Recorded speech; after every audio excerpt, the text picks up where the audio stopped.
natural language processing, computer vision, and generative AI. Through this course, you will also master deep learning concepts, AI model building with TensorFlow, transformers, BERT, GPT, LangChain, and NLP pipelines with advanced techniques like image recognition, chatbot development, and much more. All taught by top 1% experts and IIT faculty.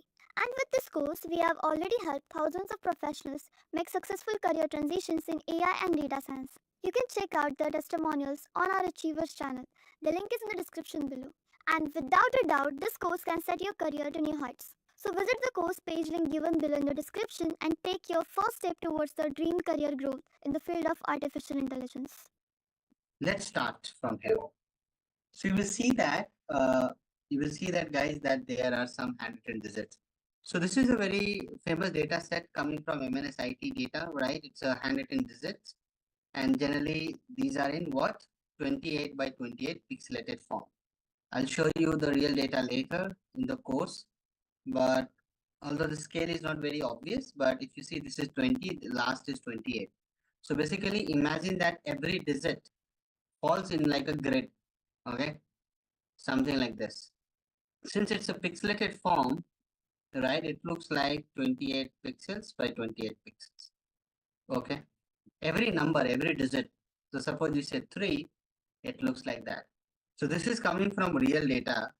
You will see this is a very nice image, although it only shows you till.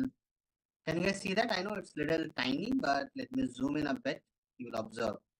So it's a matrix of, starting from 0 till 28. If you start from 0 to 27, how many rows, guys? Come on. This much array everybody has studied, 28 rows. And similarly, guys, if you observe 28, although I'm not able to show the whole picture, right? But if you guys focus here, you will realize that in each cell, there are zeros and there are numbers, right? And generally, this is 0 to 255 digits. 255. So if you do the pixelated, right, it will go from 0 to 255, as you can see here. So as you go higher and higher, the darker color will come. It can be black and white, depends on your setting, right? So generally it's a digit, right? It will be black and white, right? But there are also shades in black and white, grayish, dark, light, right? There are a lot of colors. But if you try to shade it, right, this particular pattern, can you see wherever the numbers, if you try to shade it, right, and where it is, so if you try to do it, you will see some edges are coming out. If you are able to pay attention, I know it is little tricky because you see that, so you will see that there is a pattern is forming, right? And if you are able to understand the pattern, right, it is hinting like a S, because since you do it, but if you go little clearly, right, guys, cool. So this is what this image is telling you, okay? So now, although you can see here, wherever it is 0, it is dark black, right, in this particular pattern, right? So wherever it is 0, right, it is a dark black. So if I make this image a tiny image, because I have this power to do it, you will see that now you will thank me. You will get the goosebumps. Why you'll get the goosebumps, guys? Because now you can see there is a pattern, very clear pattern coming out. Are you feeling it? Nobody will tell you this. Let me tell you very promptly here. So now I'm going to add a pen. It seems that I've already taken all the pens in the world. So I need to make this guy a bigger guy. Hold on. Right? So it seems that I start, now I'm going to become MF Hussain. Huh? Don't kill me for this. Okay? But you will realize, right? You'll realize that obviously the colors are not going to be all same. You know what I mean by that? So whenever the digits are like, 0 means black. This is very clear. 0 means black. So you don't need to hesitate. So all these zeros are there. I already know that. So I'll do it. Why I'm doing this much of effort? To make you feel something intuitively. Obviously, I'll code, I'll show in the hands-on, but feeling is very important, guys. Okay? Which people don't do this, which I pity them. There are two different colors here. It seems so. I don't want to have different colors. You'll start missing the pattern, right?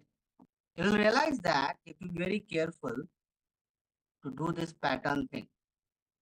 So you realize that this pattern somehow will turn to what? Observe this, and there will be slight color coming on the border as well, right? Little colors here. So if you try to see the pattern, this is what it resembles to, right? Obviously, I'm not the champion of it, but what I'm trying to say, it definitely looks like a number S. Are you guys feeling it or not? Come on, letter S. So if you try to fill it, if I try to fill it, you will realize that, yeah, you're right, Akash. You'll say that yourself. So see, if I start feeling the pattern, since that is looking like a digits, right? You're not getting it. But if I start filling it up, there'll be some corners cutting out, right? Because this is how it is, right? So you realize that, yeah, it is coming out like a pattern. Hold on. And guys, since this is not the full image, huh, by the way. This is not the full image because you remember you had that missing data on 19 was here, right? So you will be seeing that there will be some zeros coming, and trust me, it will be there. So some zeros will be coming where? On this side. So it will be black. That's why I'm making it black from my side. Guys, okay, observe. So I know it doesn't look like that oh, this is number 5. It looks very ugly. But if I try to give you the character here, does it look like 5? See, I'm fitting something in between, right? And I have the image also. Don't worry about it. So I've already populated it today. I should have it somewhere in the model. Although it is done differently, guys. Why? Because I plotted the black, but you observe they are very close. Are you feeling it, guys? I have swapped the color in the printing, so don't kill me for that. But are you feeling it? Right? Just the complementary. But are you feeling a similar kind of behavior I was trying to draw? Since our image stops at 19, you're not able to visualize it fully. Okay, makes sense? Good. You can say that, guys. Did you understand the nuance here, right? So how do we get it? So the whole idea of identifying any image, it works on two, three things. Basically, there are two words always you have to keep in mind, and that is what? Edges and patterns. So question is very simple question. How do we identify any image? That's the question, guys. Answer is pretty simple. Just don't think about any neural network. Think about any image you see on the page, right? So for example, if I show you this image of cat or a dog, right? You try to identify what? How do you say that it is a cat or a dog? You look at the eyes, you look at the nose, you look at the lips, right? If it's a cat, you will also look at the body, overall body, right? Understand the design and the pattern, right? So basically, it's all about how do you identify it? Very simple. Depending on the edges, that's the first word. Depending on the edges, okay, patterns, texture, shape, etc. There are a lot of things you actually look at. Images are unique in nature. Trust me on that. Okay. So these are some very straightforward attributes, guys. Right? These are your edges, patterns, texture, color. A lot of things are there. But in desert, color doesn't matter. Depends on the images, right? So generally, color has not a big role here. So if I am writing 9 with the black or with the blue, end of the day it is 9 only, no? It doesn't change. Okay. So colors don't play a big role. The kind of algorithm we are going to do, it's all same. That's right. But edges and pattern makes a lot of things. So you might be thinking, what do you mean by edges, right? So if you see, observe this image which I have put here, right? Or maybe I'll show you my favorite image, which is sequence of trees, right? If you observe three, you will realize that it has a pattern, you like it or not, and it has also edges. So what are the edges? If I have to show you guys, it's very simple. If you want to see the edges, see, you know that in three, this is something you will always find. Doesn't matter how they have written. Guys, agree or not? So edges is like outer side, right? Pattern is like this. So if I show you the border is like edges, so this is an edge, right? But overall, when I combine things together, it becomes a pattern. Do you see the pattern in three, guys? So basically, I put it nicely. It will look like this. this. An opposite of sigma, right? So know that people will try to write 3 and even kids learn to write 3 like this, right? So different people write 3s differently, number 3 differently, but they follow a simple pattern. Nobody writes 3 like this, right? Come on guys. Agree or not? Similarly for 9, if I talk about 9, right? You will realize that 9 also has a pattern. See, what is the pattern in 9? Basically, you will see a loop without fail. You see a loop. So it can be like this, it can be like this. What rotation? Not a problem, but you see we loop like this and simple this, right? This is how our 9 looks like. Okay, you do whatever you want to do. So there are patterns, right? If someone says 8, 8 is having a pattern. So whenever there are two loops, it's an 8. It can be like this, it can be like this, it can be like this, it can be like this, but there is a pattern. Okay. So what just like our brain tries to process this information of edges, pattern, shape, sizes, texture, color, right? They recognize it, right? That's why you're able to quickly recognize. Look at that. If I ask you, even somebody has written one like this, but you know that what he has written, guys. Come on. You know that it's one. There's nothing else looks like similar to it, right? Guys, what is this? Does it come on? You tell me. One only, na? Although nobody writes one like this, huh? Very few people would do it. Everybody writes one like this, okay, or this. But yeah, this is very clear. Yeah, why not? People write that. Some will like write 1, 2, okay. So slanting line come in any direction. Now, guys, let's talk about the detailed idea of neural network structure, right? So, and again, because I think I had just shown you guys that structure, so let's talk about little bit more in on this. The same structure I'm going to talk about. Okay. So there are, if you observe, there are 3 layers in terms of difference, right?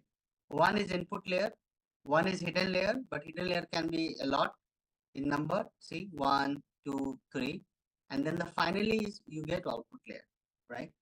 So what happens? You're trying to do things, right? The input will go through input layer to the next, then next, and then next, and then finally it splits up. So let's also keep talking and write. So I think I did not explain each of these layers, right, guys? That's correct now. Before I jump to weights and biases, I did not give you any textbook definition, right? Okay. So what is input layer? Input layer is helps you to input the data features. Input the data features. So in this case, in our case of digit, pixel value or pixel values of an image. Now, if you are thinking about pixel values, but before we go there, a lot of people don't understand data feature. What do you mean by data features? Are input variables, predictors, whatever you name. So if you take our image, how many by how many we have? Why I'm drawing when I have it here. Okay, take this guy. How many by how many we have? Come on, tell me. So if I take the example of our digit 3, 28 by 28, take this one. No? So take any of it, right? So take this guy. Huh? So there are 28 pixels here and 28 pixel here. Do a quick math, guys. Come on. So 28 into 28, how much it is? I know it even in sleep 784. 784 are going to get connected to the first layer. Although don't go with this diagram, there are just 10 neurons, okay? But in reality, there will be 784 guys getting flattened and connected in terms of neurons, okay? So this becomes your number of neurons in the input layer. Number of input or features, basically neurons connecting to hidden layer. I'm talking about which use case, which I'll do it later. That is coming from your MNSIT data set. Okay. So to show you this, you will see this later in your course. Just focus on this. So when I'll do this, I'll show you this, that we are going to connect how many input to. So if you look at that, how many layers are getting connected to it? It is next connected to 784. Neurons are getting connected to, how many are those? 784 connected to how many? 128. Clear? In this particular example, which I'll do it in the hands-on. Okay. This is, I have assumed that in this input layer, in my hands-on, in this input layer, there are 28 by 28. So if you do the math, it becomes 784. And this is my first hidden layer. I'm saying that I'll keep how many neurons? Come on. I'm saying that I'll keep 128. Okay. Right? So it's a matrix. Listen to me, guys. It's a matrix of order what? 128 by 128, right? So basically, if I flatten this, it's a matrix, right? Of 128 by 128, which basically means, sorry, what I'm saying, 28 by 28, which basically means that there are 28 rows and 28 columns. So what is this array, my dear? This array is what array? It is a 2D array. If it is a 2D array and I want to convert into a 1D array, right? How will I do it? What is the concept, array concept? You know it. You can read about it in case you are not aware of it. And the function is, right, array flatten, right? Which is np dot flatten, if I recall correctly. So that's what I mean by that, right? That's will come like a more like a one line. Okay. Now the question can be like, why 28, right? Why 128 in the next layer? Who is telling you this? These are all questions you should ask when you already know about what is the neural network and all, right? Understand now my feelings? It's like suddenly why sun is moving around, why we are flattening it. You should ask what is the meaning of flattening. But let me tell the structure. Let me tell the structure first. Because if I don't tell you, you'll always be confused, right? Perfect. Okay, input layer, I think I'm done. One thing you need to understand that once you have the, pixelated view of it, right, you will realize that images has a lot of things. So let's talk about pixels. What do you mean by pixel? Because this is something I'll keep using. What do you mean by pixel? Let me ask some baby question. Now, this is a question to debate. Huh? What do you mean by pixel? And how is it related to image? Related to camera and camera size.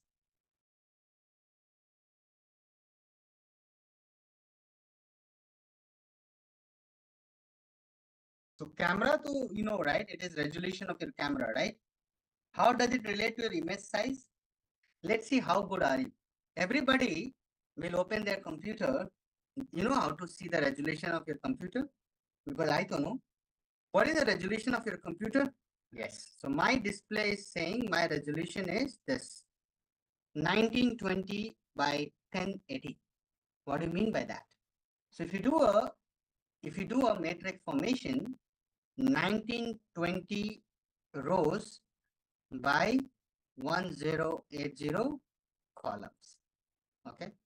So that's how it looks like. So every image of mine will have how many cells, guys? You know that, right? 1920, 1080. So total how many? Look at my image size. 1920 into 1080 equal. So if you're good with this, you know that it will be what? If I do a simple maths, it is how many pixel? 2 megapixels. Guys, come on, yes or no? You know that. Approximately, my dear. Approximately. Why? Because see, it is 10 to the power 6. Right? Agree? So don't think your resolution is bigger than 2 megapixel. There's a reason for it. Let's not go there. Okay. So just imagine those who are using, so let's say a phone has a 12 megapixel. So 12 means what? 12 into 10 to the power 6. Right? Megapixel means this is only, no? So you can think like that, more like 4 by 3. So 4 million here, 4,000 by 3,000, right? Then you will get, approximately I'm saying, making a grid out of it, guys. Come on. Which is a lot. How many these are? 4,000 by 3,000, right? Just imagine that the number of neurons you will see here, you are just looking at 784 in this example. Here you are coming in millions of neurons. So what is a pixel? Pixel is, by the way, what is the full form of pixel? Pixel means picture element. So let me give a pointer here. It means picture element, pixel. So if you bifurcate pixel, pixel. Pix means pix, right? Image. So L is what? Your element. and pix is your picture. So it's a picture element, right? Which is the smallest unit. So those who wrote smallest unit, they are 100% right, which is the smallest unit of a digital image or display. It doesn't need to be image, it can be display also. Okay. Now, question comes that how it is related to the image size, right? So just imagine image size is definitely they are measured in pixels only, right? If you observe. So you might have heard about pixels per inches, or when you're doing the fax. So there you say, right? DPM or printing. DPM, you know what? DPI, sorry. DPI, guys know in fax or in scanning, dots per inch. Yes. So generally, if you take a 4 by 3 image or 8 by 7, right, dots per inch. So there are different types of printer. That's how you define the quality of the image there, right? So I'll not go there. But you know that in terms of this is about your printing. But if you do a similar kind of analysis here, it is called PPI. What is PPI? Pixel density or pixel per inch, right? So if you talk about pixels per inch, so what is the interpretation of it? If you take an image, right? If you take an image more like as a unit dimension, if it is an inch of, right? So generally an inch is a very small unit. How many pixels you are putting there, right? So higher the PPI, you tell me, higher the PPI implies more details and sharpness of the image. Basically, you talk in terms of good image, qualitative image, more details and sharpness in the image. Okay, that's what you mean by that.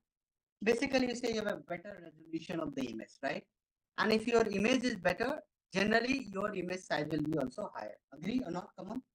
So if I talk about a 12 megapixel camera, I'll not go to our school days when I used to use 1.3 megapixel camera. So 12 megapixel camera, right? If I just say, listen to me, the same thing I'll call it here, guys. It is 4,000 pixels here and 3,000 pixels here, right? So that's the reason it is called 12 megapixel. You must have been, so don't be now uneducated, right? So now since you are sitting in my class, you should be aware of these things. So 12 megapixel camera releases every time, right? 12 million pixels for each images. Now, if I give you a simple example that if your image is like, a simple image of, let's say, 10 6-inch wide, and let's say it's a portrait one and 10-inch height. Okay. So generally, if you see these kind of standard photo size, right, how it is being framed, understand this. If I go with a standard 300 ppi, which basically means 300 pixels per inch. Remember that, guys. Come on, listen to me, and this is very important. Doing chat GPT will not help, right? For a 12 megapixel, what is the image size in inches it will come? Let's say this is A and this is B. What is the length of A and what is the B? What is the image size you'll get it if I go with this assumption? Let us assume the pixels per inch is 300. If I say 400 pixel, sorry, 4,000 pixels and 1 inch, you are putting how many? 300 pixels, right? So basically, it's very easy. It's not a rocket science. So you can do this math, 4,000 by 300. How much it is? 13.33. So this is your 13.33 and this will be what? 10. So it's not 14, it's 13.33. And this is going to be 10 inch, right? So if you get this PPI and divide it, you should get an image, and that is an image which will not be, it will not get stretched or anything, right? It's a natural fit for it. But you know that image can be scaled, it can be, stretched. Sometimes people say, right, image is looking all, blurred, or image is not looking as sharp as it should be. Okay. बोलते हैं ना अपन image फट गया है, right? That's the word. Image doesn't look nice because you have overstretched in a very bad manner, right? Image looks stretched. So this is the image size you should get. Make sense? Clear? Now, why I'm telling you this? Because we are going to discuss with image, right? So if you see, this is not a Image is not something, you can escape. You have to be aware of pixel. You should be knowing about what you mean by a 12 megapixel camera will spit it out. And I'm just talking about a simple idea here. If you have a 12 megapixel camera and you know that the pixels are designed in this manner, 4000 pixels on the rows and 3000 in the columns, right? Now you know that every inch takes how much? So if you take, so see, it's a 2D image, right? So you have both the directions, right? A and B. Don't miss that. It's a 2D image. So you have to do it separately. So every inch takes 300 pixels. What do you mean by 300 ppi part? Tell me. Pixels per inch. So 1 inch will have how many pixels? Come on. 300 pixels. Now on the rows, if you see, buddy, how many pixels are there? Already 400. So this will be aptly fit on what size of the image. So I just divided by 400 by 4000 by 300, it gives me 13.33 inch. So if you take an image and just go and put it on a this much of the image paper size of the camera, sorry, suppose you want to get the print out of this image, whatever you have clicked, and you do this paper size, your image will come 100% perfectly fit. No scaling is done, right? Correct. But if I take the same image and I put it on a big poster like this, what will happen? Come on. First of all, look at that. Our image is more like a portrait one, slightly. I'm putting into this format. What is this format? Landscape. Let's say I'm putting it into 24 inch by 20 inch. Now what will happen? So what will happen, since your pixels are not that rich, you need a better, bigger camera. That's why the DSLR comes into the picture again. Make sense? So it will look distorted, right? And let me show you. I'm trying to find the, not distorted is not the right word. I would say stretched. So I'm not able to find the right word for it, but you can do it. Okay. It's not going to be a fit, a proper fit. Okay. So for example, I have an image which I can show you, which looks like stretched. Okay. But you will realize what I mean by that. Or maybe I can take an image and make you show you here, guys. Okay. Why I'm thinking too much about it. Okay. So hold on. Let me take a kid image. Suppose I take this image. Guys, please pay attention. You will realize, right? This is a very simple image, guys. Come on. Now, if I start making stretching like this, can you see this? This is what I'm telling. So it's not blurry, to be honest. The right word is stretched, but you can find some technical word for it. But I know it's not blurry, it's stretched. But if you get a right fit for this image, the right fit was this one. Huh? Observe this. So this is the right fit. That's why people always tell you, right, in corporate, that always do in the aspect ratio, right? Don't try to stretch in the by one. Always do diagonally. Diagonally is still better. But if you keep increasing it, then the quality of image is gone. Can you see that? This is called pixelated. So when you print it, it will look like image fat gaya. That's another word. So means it will be more pixelated. Your face will not look that better. So image size and image resolution are, they go in hand by they go in hand by in hands and right. They go in hands. You can't have different things for the same thing. Make sense? This is all about image, but there's beyond it. If I change the same question by giving RGB, right, then you have to do it differently, but I'll not go on. Okay. RGB is like red, green, blue.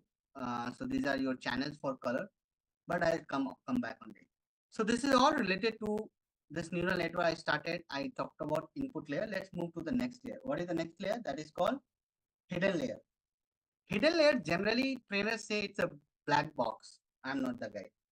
Generally trainers say it's a black box because they don't want to get into. But I am going to do the postmortem. So hidden layer, it can be one and it can be multiple. Huh? So hidden layer, generally people say it's a black box. It is a black box. That's true. But at the same time, we will open it. It's going to be an overwhelming exercise, but I think if you ask me honestly, should I do it or not? We should do it. There. Then what kind of deep learning scientist will become, right? We should do it. This is not that tough. Okay. So guys, hidden layer is known as intermediate layer. This is the intermediate layer between input and output layers. So these layers are very important for us because these are the layers known to extract the features, which is intelligence from your input data. Okay. So a lot of time people say, what is the deep learning? This is the main component of a deep learning. Hidden layers are called hidden because it is so deep to understand, because it goes on, it can have multiple layers, 5 layers, 10 layers, right? It tries to find the edges, patterns, texture sequentially from the images you have given. That's where the calculation of weights and the biases happen, and they keep getting updated through an optimizer. Generally, the optimizer is going to be gradient descent algorithm flavors, right? So you keep updating the weights and the biases. That's what you have done in some of the machine learning algorithms. If not, I'll teach you. And that's the most important piece, or I'd say the heart of the deep learning thing, right? So let me write this line. These layers, when I say these layers means hidden layers, these hidden layers perform computation, extract the features from the input data. Okay. So these are the features which we are going to extract from the input data. And the deep learning term, let me write the deep learning term, if someone asks, what do you mean by deep learning? You can say deep learning term refers to the network with multiple hidden layers. So the whole point of deep learning is to have hidden layers, trust me. Deep, right? You have to go and get the depth. I'll also show you one baby example where I'll take no hidden layers, and that is called single layer perceptron, right? So it will just this connecting to the output, right? With one hidden layer, but that is not hidden layer. If it is hidden, then you have multiple in between, okay? That's what called depth. Tell me one thing, if I put two boxes, listen to me, and I want to give depth in between, then I need to increase the space, right? Think like that, top to bottom, right? So hidden means what? I'm trying to make you the word clear, deep learning. This deep is coming from multiple hidden layers. So you will put a lot of layers between. So you need some space, right? So you will make it bigger like this. And then you'll put a lot of layers. So that becomes deep if you observe. So you try to, jump from here, you jump, you will realize it is deep. Don't do this and blame on me. Huh? These guys, people are doing anything. Okay? It is just for understanding. Okay, clear? You got the concept of deep. The word deep, what do you mean by that? Pixel, you know, right? Today, pixel means picture element. Two terms you have learned. That shows your, experience when you go into the interview. So pixel is and picture element a lot of time. Deep means what? If I just have one layer of input, maybe one layer of hidden, and then one layer of output, what is deep? What is the depth here? Nothing new. It just gets connected and finally spits out. But if I say that I have one layer of input and I need to put a lot of layers of hidden, then I need some space. So can you see that the depth increases? Try to feel that in physical sense, right? So that's what you mean by deep. Basically, you're trying to say you're making it more complicated and complex, adding more hidden number of layers. Obviously, every layer has some job to perform. There are a lot of existing deep learning architectures. You might have heard about Yellow, Resonate, right? A lot of CNNs ones, right? I'm talking about that. VZZ. So all those will make it more complicated, but that's in the future. Coming future, you will learn from me. But for the font, for the time, just focus on this. Okay. Now the final layer is what? Output layer. So output layer is your final layer, right? That is a layer that gets you the output. So suppose you are doing a digit classification problem. In the output layer, you need to find what? Whether this digit is what? Let's say suppose there are more and it comes 9. If this digit is coming as 3, then this neuron will get fired. It will, sparkle, right? White. And then the finally output will come like 3. Definitely when I do this, it looks like what, guys? Multi-class problem. Okay. And there are different types of activation function will come, but I am not getting into it yet. Right, Srini? Hold on. So output layer, what is this layer? It is the final layer, let me write, that produces the output of the network. Okay. Generally, if you're trying to do a binary classification, how many neurons you need? One neuron or two neurons. In single layer perceptron for binary classes, let me show you. And this is a jargon for you. So let me get the images. That is not your, classification problem. See this. This is very simple, which I am going to do the first thing coding. Binary means 2, right? And this is, I will teach the first basic neural network from the scratch. Single layer perceptron. This is for, binary output, right? It is two neurons. But if you think about it in detail, guys, if you think about it detail, right? It's not necessary that it has to be. It depends on how do you want to do it, right? Means I can still connect to one neuron and get the answer. Suppose, hold on, this is very tricky, and that's why I asked this question. It looks like I can put yes or no here, right? And whatever it goes. But if I say, think, if I take this guy and I say no, no, no, I'll just connect to only one sort, something like this. Hold on. Don't worry about the image connections and all.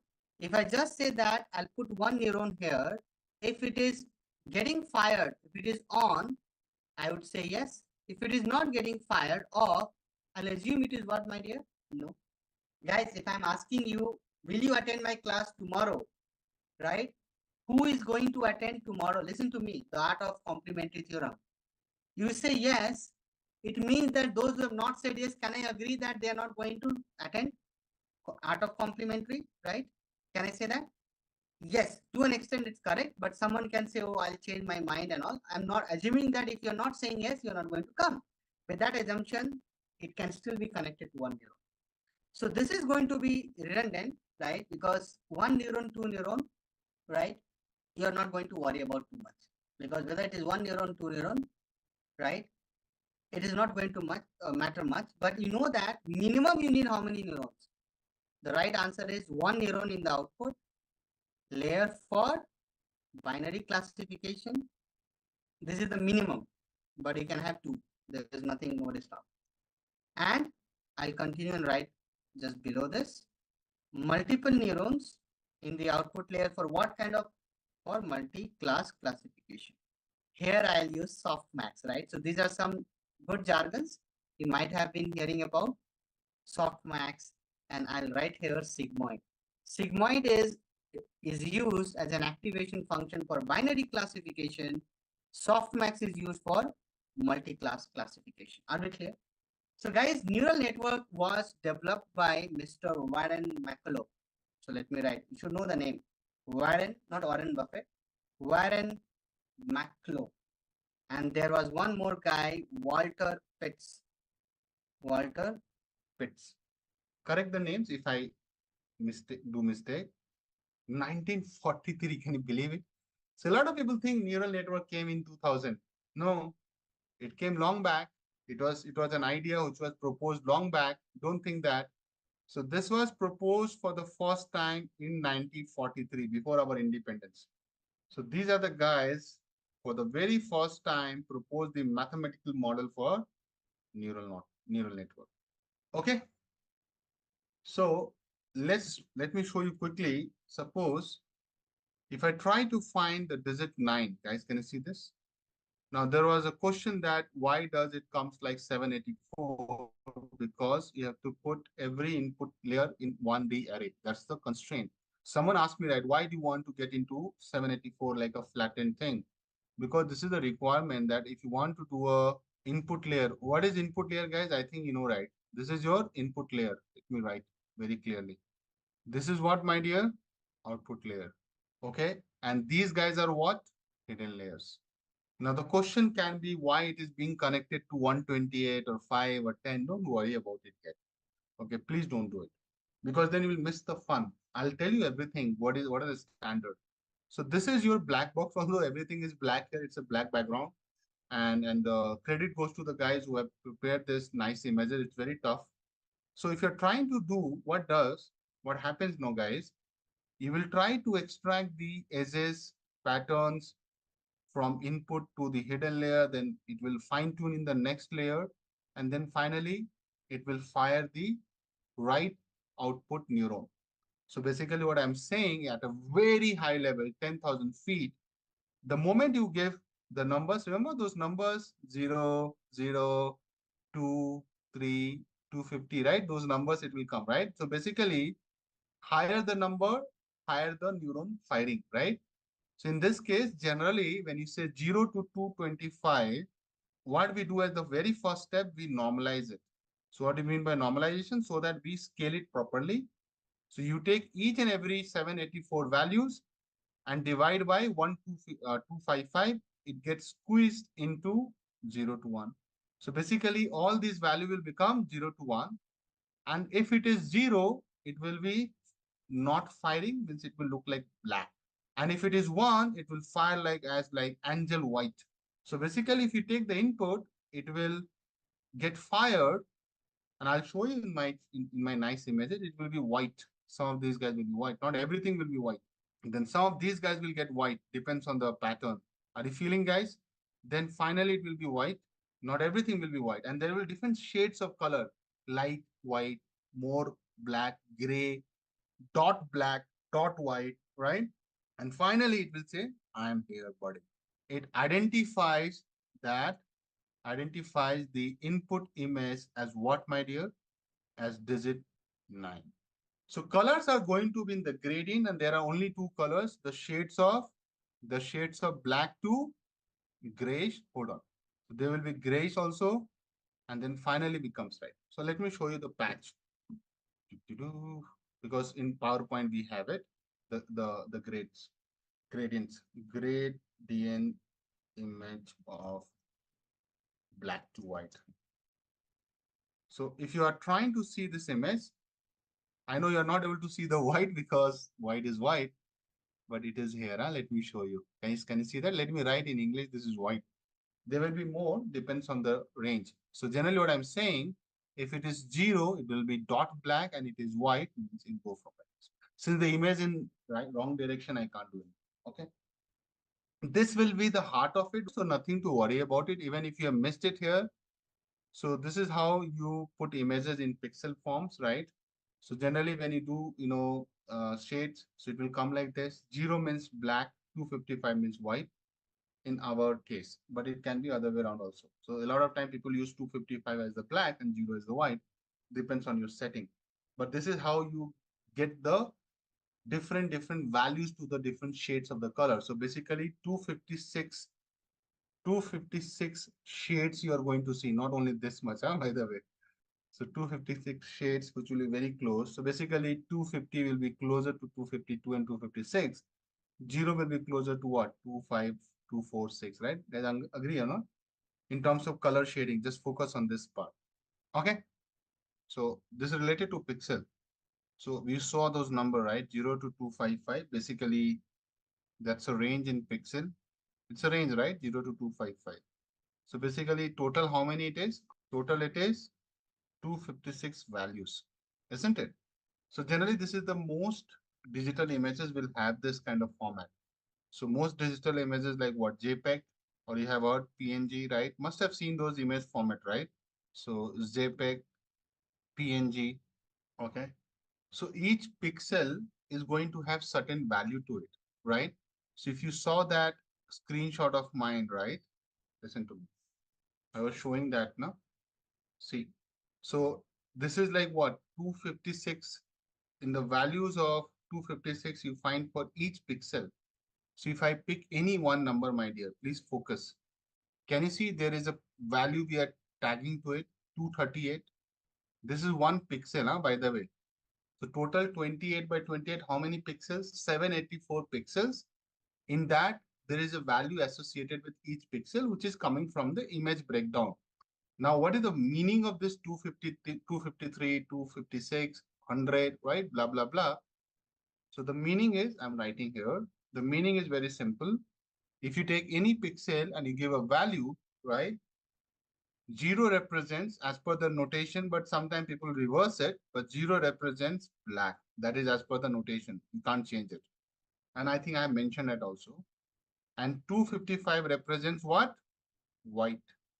Now I'm telling you guys that black will not be just black, right? It will be black, then light black, then it will go to the different shades. So total, how many shades are there? 256 shades of what? Black to white. Agree? And later I'll show you a lot of images showing this one. Make sense? So in this, 127 value represents what? It's the middle value, guys. It represents medium gray, by the way. Just fun fact. and 256 represents already available. Sorry. Similarly, in the color images, you have a different set, but again, similar to this concept, but I'll not go there for now. Okay. So now I'm going to show you and you feel the beauty behind it because the kind of stuff I'm going to show you, you will love it. Okay. So I was showing you this, that how does it understands, right? So to understand anything, right, the network needs to find the three things. It start with an image, which is getting into pixelated form. Listen to me, guys. I'll also write. So the moment you give an input image to this network, when I say network means neural network, in the input you give the pixels. Pixels have values, and values are acting as activation. Then activation goes on to the next layer, and the next layer it activates, just like neurons does. So just like neurons do, if you remember that example of pain, right? The moment someone is pinching on your arm or stabbing your arm with a knife, these days it's happening a lot. You have to be careful. So then your brain quickly understands that you are getting stabbed, isn't it, guys? But you know what? The masses, it's not like, your neurons start traveling like a blood. No, no, no. So if this is your neuron, right? It doesn't start, like a Ferrari race and move to your brain. No, it fires another, it transmits the signal, then it activates another set of neurons, right? And not every neuron gets right. Why might this? Okay, let me tell you a very simple thing. Take your right hand, right, and try to pinch, right? You will feel the pain in the right hand. Do you feel the pain in the right leg? I'm trying to make a very rational analogy here, right? There are so many neurons. Do you think everybody will get fired equally? Some they will not even get fired. You agree or not? Come on. So even in your body, when you're trying to pinch, so similarity is there. Understand? If you try to pinch on your arm, does it pain or does the pain occur in your leg, right leg? No, only the right arm. Why? And even right arm, that special area, right? Suppose I pinch on my arm at a point, only that gets activated. And then the brain is getting the signal that this localized pinching is happening. You don't feel the pain anywhere else, right? Come on. Similarly, if I want to detect whether a number is 0, 1, 2, 3, or 4, 5, 6, 7, 9, it has different edges, patterns, and it identifies that through series of computation and only fire the ones which are required for it, right? Looking at the input image. Okay. So let me show you this. This is how it looks like. Now you might be thinking, and if you're observing, guys, right? Whenever you are trying to give, let's say I give a different type of thing. This is my image, right? It looks like a part of 4, it looks like a part of 9. Can you observe, guys? That's why the model is confused, right? I'm showing the confused behavior. So when you give an image like this, which is having a pattern, something like this, right? So you know that what it will do, it will try to find the, and if you observe, there are 784 input. Let me also write.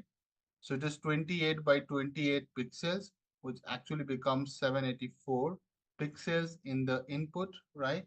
Focus. Okay. Then it gets into the next one. What is this one? If you count on the finger, 3, 4, 5, 6, 7, 8, 9, 10, 11, 12, 13, 14, 15, 16. I'm not keeping 128. It is 16 neurons. Don't get carried away. Huh? That 128, I took it from the hands-on. Then another 16 neurons in the next hidden layer, if you see, right? And then finally, how many? 10 neurons, right? We need 10 neurons for output, right? 0 to 9. 0 to 9 is 10. Are we clear, guys? So if you observe, you are doing a math of how many combinations? 784 into 16 into 16 into 10. It looks very easy, but I'll explain the maths behind it, how many weights and the biases will come when I come there. But what happens, this is the image, what will happen? The network will think whether it is a 4 or a 9, right? So you can clearly observe that looking at the output, right? It is firing some neurons here, there. Can you observe, guys? Let me highlight in case you're missing. So this is bright white. So that 0 to 255, right? Remember, I had done the normalization and this 0 to 255 is squeezed between 0 to 1. Remember that. Okay. So after normalization, so you can clearly see that if it is This means it is white. It is perfectly white means I know it's not easy to see here. I'll use some white color, right? Yeah. So this is white, but you also see some of the neurons are not getting fired in the hidden layer. Just observe. So these are like dark means black, right, guys? Can you see that? Some grayish is also getting fired. So now we will realize that all these different shades have some values, right? So if I have to show you, and then you will feel the beauty of it in a moment. But ideally, it is what all these digits have some activation values, right? Even in the hidden layer, by the way.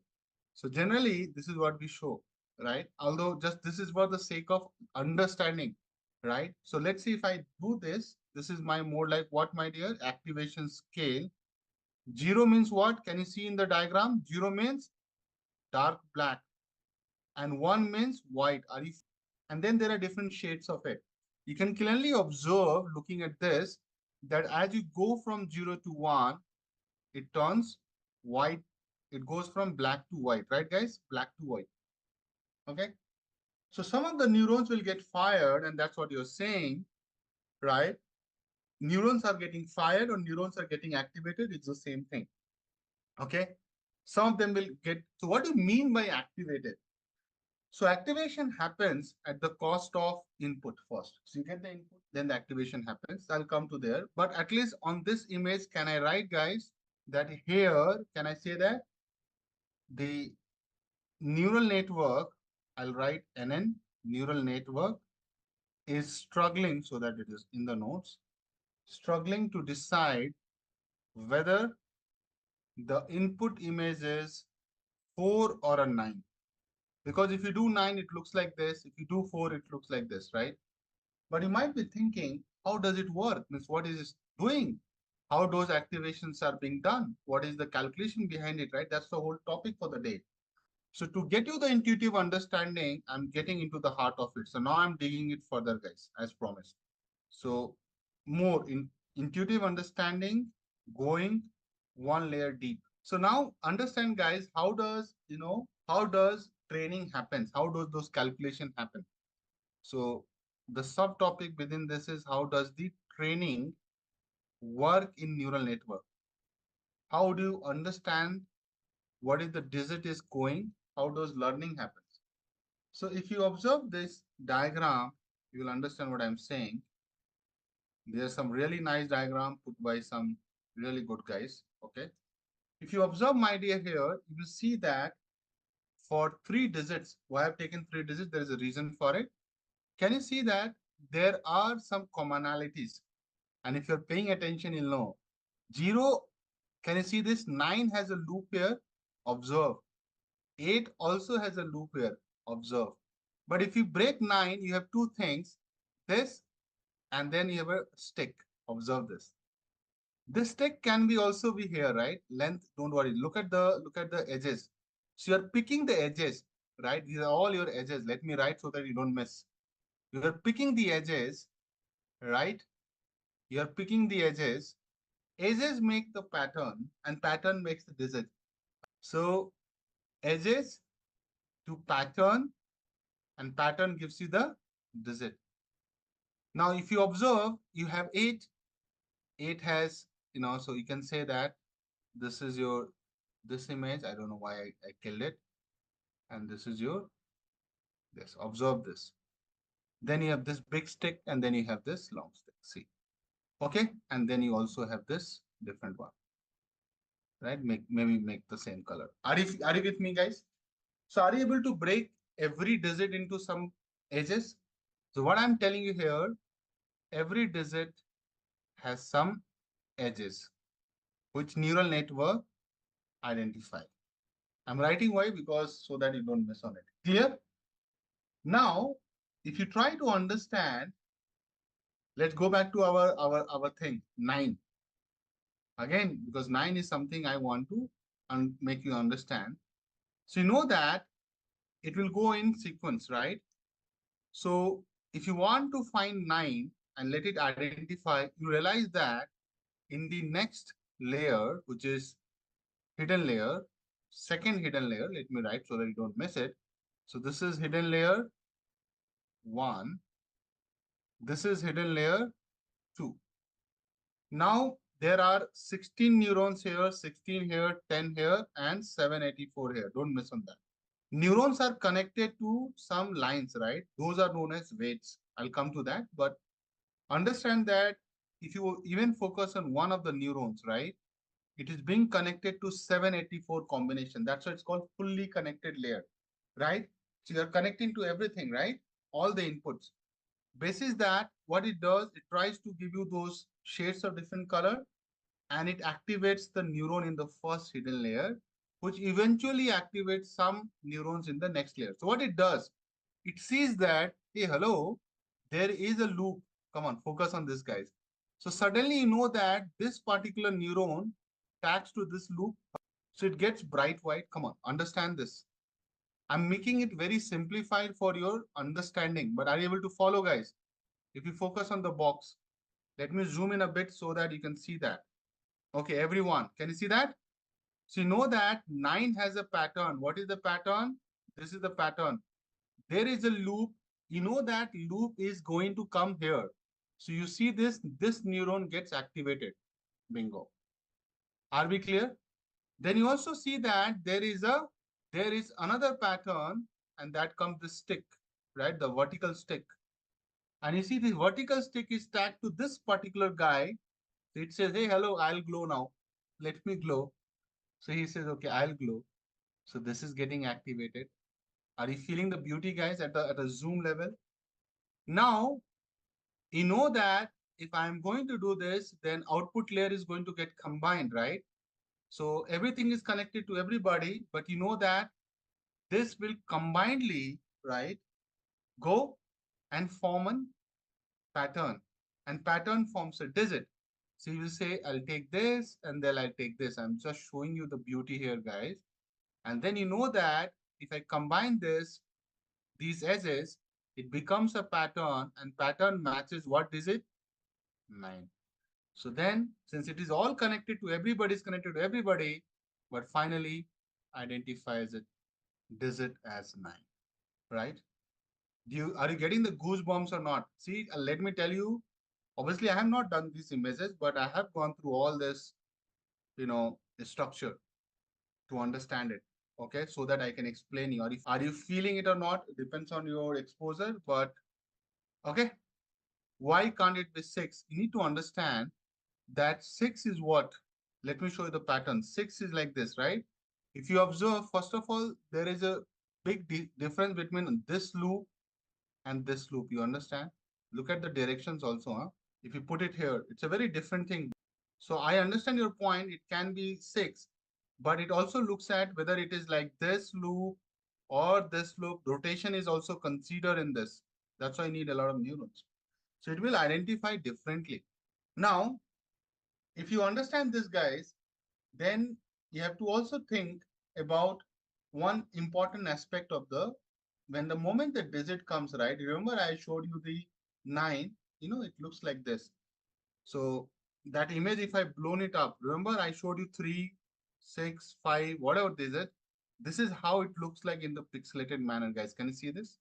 Now, in the grid of 28 by 28, if you observe this, right, there are 28 in the columns, 28 in the rows.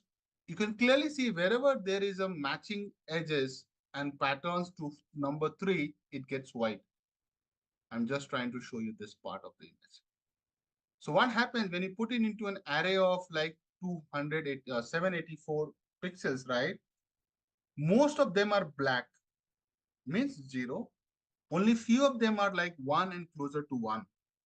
Like if I zoom in, you will see that 0 0.7, 0 0.9 depends on the color and the value, right? That's what in the zoom in version they are showing you. But you can clearly identify the edges. Like suppose someone says, this is the edge. If you observe, this is the edge, right? To get this edge, no, this is not the output of the ReLU, okay? So if you observe, guys, this pattern is being captured very nicely here. Observe this. Sorry, not pattern, my bad, edges. So in 3, you have edges. I'm trying to show you that how does it detect edges? Because you can clearly see that you have 1 in this diagonal, guys. Can you see that? Right? So this will come as like an edge, right? Similarly, we'll see that there is like a edge like this. There is another edge like this. Can you see that? There's another like a loop like this. So it identifies the different into bits and pieces. And when you put those bits and pieces like this, you realize that, oh, it comes like a three. Are you getting or not? I'm just trying to show you this. Okay. If you observe this, isn't it? This is what I talked. I took I took a number nine. Observe this, guys. I took a number nine, which is basically I'm talking about this guy. Then pixel becomes edges. What are the edges you found, right? Now I was showing as like a one loop, huh? But it can be possible that they are dividing into small components. Can you observe this multicolor thing? So all these can be small edges. Observe this. Then it gets into what? Edges become shapes. So small edges is making a one loop, right? Shapes become a pattern is there, right? This is a pattern, this is a pattern. So basically when I say shapes, it becomes your patterns in my language, and patterns gives you what, my dear? Visits. So the important learning or takeaway from here that in any image in the world or in the whole course of deep learning, the complete course is about detecting, let me write, detecting edges and patterns and forming patterns to help us with the image recognition task. Who does it? Neural network does it. I don't do it. They are helping us now to do the image recognition task. So detecting edges and forming patterns. Obviously, edges will form the shape, which is basically I'm saying patterns, forming patterns to help us with the image recognition task. So basically, edges becomes your patterns, pattern becomes your image, right? Now, if you observe this nice image, which I'm going to show you guys, okay? So I'm showing one image, guys. Can you identify it correctly? Come on.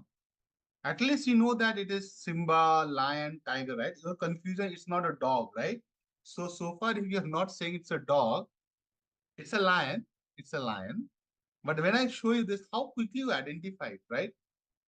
Okay, because you're looking at what? You're looking at the edges. See, these are the edges, right? Isn't it, guys? Come on. Are you feeling the beauty what I'm trying to show? Forget about everything. So this image was taken by Mr. Uh, Kevin Pluck. Okay. So I'm giving the credit to this guy. This is the image he took and then converted into, so we used the deep learning methods to get the Kevin Pluck. Now, if you compare these two images side by side, it looks like it's a negative of it, right, guys? Come on.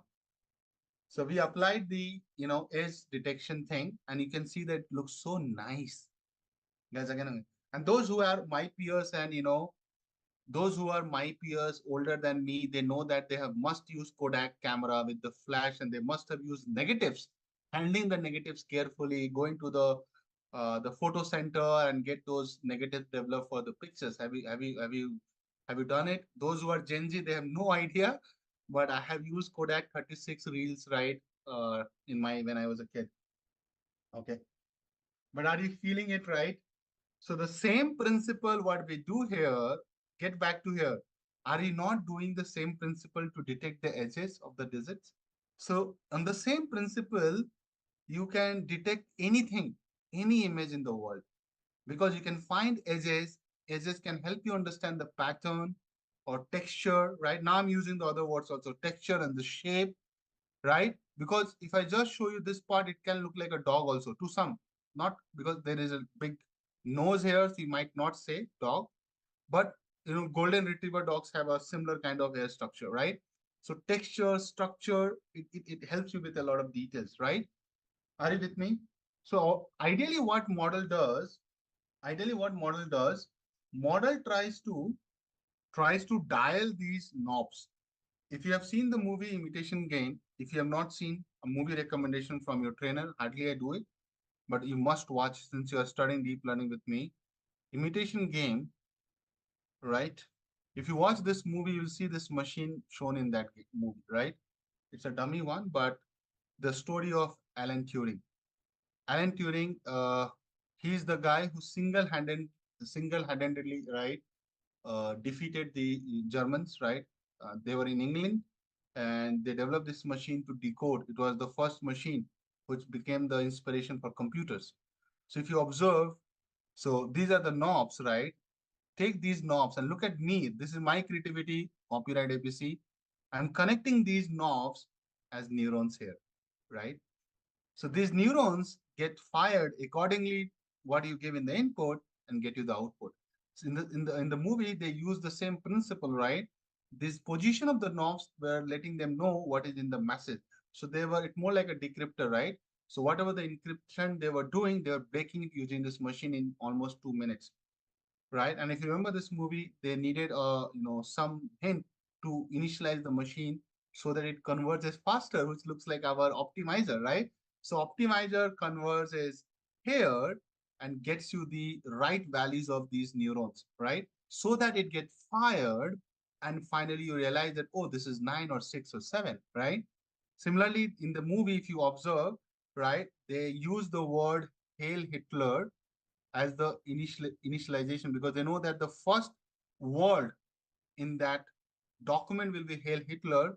So they were able to set the few knobs in the machine. It starts with the right initiation, and they were able to decrypt it faster.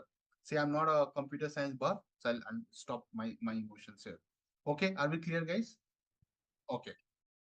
So what it does, right, you can clearly see that it looks for the white patches. So forget about this small one. Let's focus on this part. So you know that this vertical, or sorry, horizontal stick is coming. Why? Because the values here, the model is able to understand this is all one. And if you see the proximity to it, right, is all getting almost, black. So model understand the difference between these two, and knows that where the edge is coming, because you have the value tag to each and every uh, you know digit shade, and that gives an input to the first layer, and it understand that where is 1, where is 0, where is 0.8, because we are putting it into the model, right? So if you see this, the moment you run, right, it quickly identifies in the training that this digit, you can clearly see that this digit is what? This looks like Right. 9, right?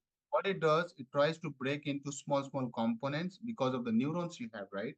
So if you go to the structure, there are a lot of neurons, right? And it identifies it in the first layer itself here.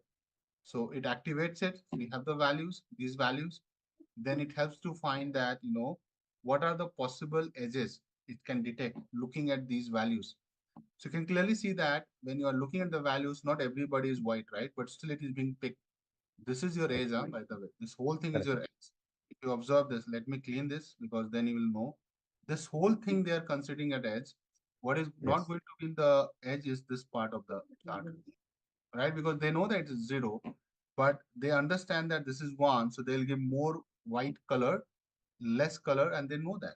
Okay. So that's how it works. The working is very simple. It will pick those edges and tell you.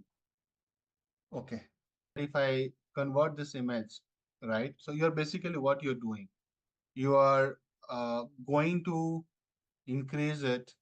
You can make it like this, or you can make it like this. That's what I'm saying, right? In terms of shape. But if you flatten it out, right? So what will happen? That it all will come, one after the other, because it will be the similar data points, right? But you need to also understand the patterns will also change, and you have to take a simple example to show you. So let me show you, since we are discussing. This is a very good question. So suppose, let's say this is my image, right? Which is, 4 by 4. Okay. So total is 16. So I put some pattern here, right? So I put a value 8, 0, 2, 6, 5, 3, 2, 1, 2, 5, 8, 0. I'm just randomly taking. Now I will reshape into, let's say, so you need 16, right? So you can do like 2 by 8, correct? By 2. Let's do something. So you can have, now, if you follow the pattern, right? So it doesn't matter your image is getting like 2 is getting like this, or you stretch it like this. So there's a different concept. But I think as of now, if you do this, you fill it like sequentially, then there's no problem. You observe how I'm feeling it. I have to go a little more down. It's sequentially, right? So now if you flatten it, it will be same. But if you fill it differently, for example, if I fill it, so 8, 0, some randomly I do like 8, 5, 1, 0, 6, 2, like this. So the pattern will go and shift. But if you fill the sequence and the sequence is not disturbed, your pattern will not change. The moment your pattern change, let's say you have changed the pattern intentionally, but in training, you're not going to give only one tree now. You'll also have different trees, right? So it will quickly identify this is a different pattern, and the model might give you a wrong answer, or it will, if you have an option that not sure, it will go there because it will not find any matching there. So training, that's the reason training is not something you will do it. But if you keep training, let's say I say, and I'll make your problem more interesting. Suppose you do this a lot of, you have, 1,000 data points. For 1,000, you have like, it's not imbalance. You have 700, this pattern. Then, although you're trying to detect six, but your this pattern will become more obvious if there is no neuron which you're matching to it. Still you will find that this neuron is getting fired and tagged to one of it because the model will decide on its own. Don't think we are going and telling that in neural network that you have to detect 0 to 9. It's not like that. We know the Okay. problem, right? But if you give a different pattern, right? So you saw in my example, this example, it was showing both 4 and 9, right? So it will show similar like that. It will show a wrong thing. But if you have more data points similar to this pattern, when I say the pattern, the shape and size, it will start showing that more profound, in a more profound manner. But it's just one or off business, or one of it, it will not be able to, because even the number of data points will have the weights on learning, right? It's not like just one example you give off, then the whole model is going to auto. It's not like that Lego game. You plug out one marble, the whole structure falls down. It doesn't work like this. It can tolerate one. It will take it as a noise to be precise in machine learning language. Okay. So if you observe, right? So if you take any color which is like shade of black and white, observe this, guys. It will go from 0 to 255. Since RGB has three channels, okay, like he's saying. So if you take any of the color, right? So you'll get a hex code and you will get a value, right, between 255 0 to 255 for all the three channels. So there are three channels, right? RGB. So you can make any color using RGB. I hope you understand that, right? So that's why these are the three channels. We can pick it up.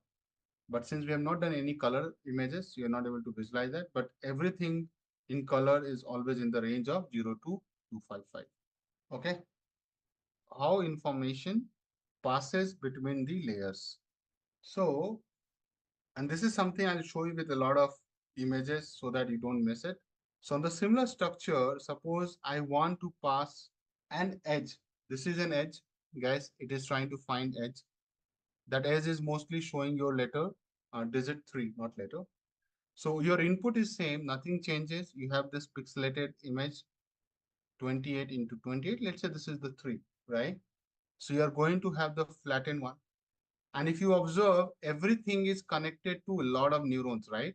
But if you try to understand every neuron functionality, it's similar to one neuron functionality. So that's the reason that I have taken only one neuron. So this is my first hidden layer, and this is only one neuron we are trying to understand. If you understand one neuron behavior, no, you can get any neuron and functioning. So this is my first hidden layer. Observe, guys. Tell me one thing, when you will get this number 3, you will get those values of activations. Hello, yes or no? These values will come in the array. Also the zeros, a lot of zeros, a lot of these values will be there in the array. Okay. So basically I'm saying the data will look like this. Okay. I showed you, one image where the data came. Like this. So imagine that my first digit is 3, right? Or I think I'm using 3 here, it is 5. You will see that this is how 28 by 28, if you flatten it, you will see some zeros, you will see some ones, you will see some value between 0 and 1. This data has still 255 because this is before normalization. Okay. I'll go very slow, don't worry. Now, if you observe, so if you observe this, these values are going to be there. So these are known as what? Activation values, right? What it is known as, guys? Activation values. Okay. Now, on one neuron will have all the activation values. So I'm going to call this, guys, as what? A1. Listen to me. A1, A2, up to A784. Listen to me. So these values are known as activation values. Did we created it? No. It came as the property of the image. Clear? I did not create this. The moment you give a digit, right, it will have the activation values, right, in the pixelated form. What are these lines coming to you? These are known as weights. That's where the weights are getting introduced. So every line connected to the neuron, there's a line, right? This is your weights. So just remember in linear regression, you were doing this beta naught plus beta x1, beta 2 x2, so on. In this case, it will be beta 784 x 784, because how many variables you, my dear? Why I'm relating with linear regression? Because you are champion of linear regression. 784 variables, because you have 784 input variables.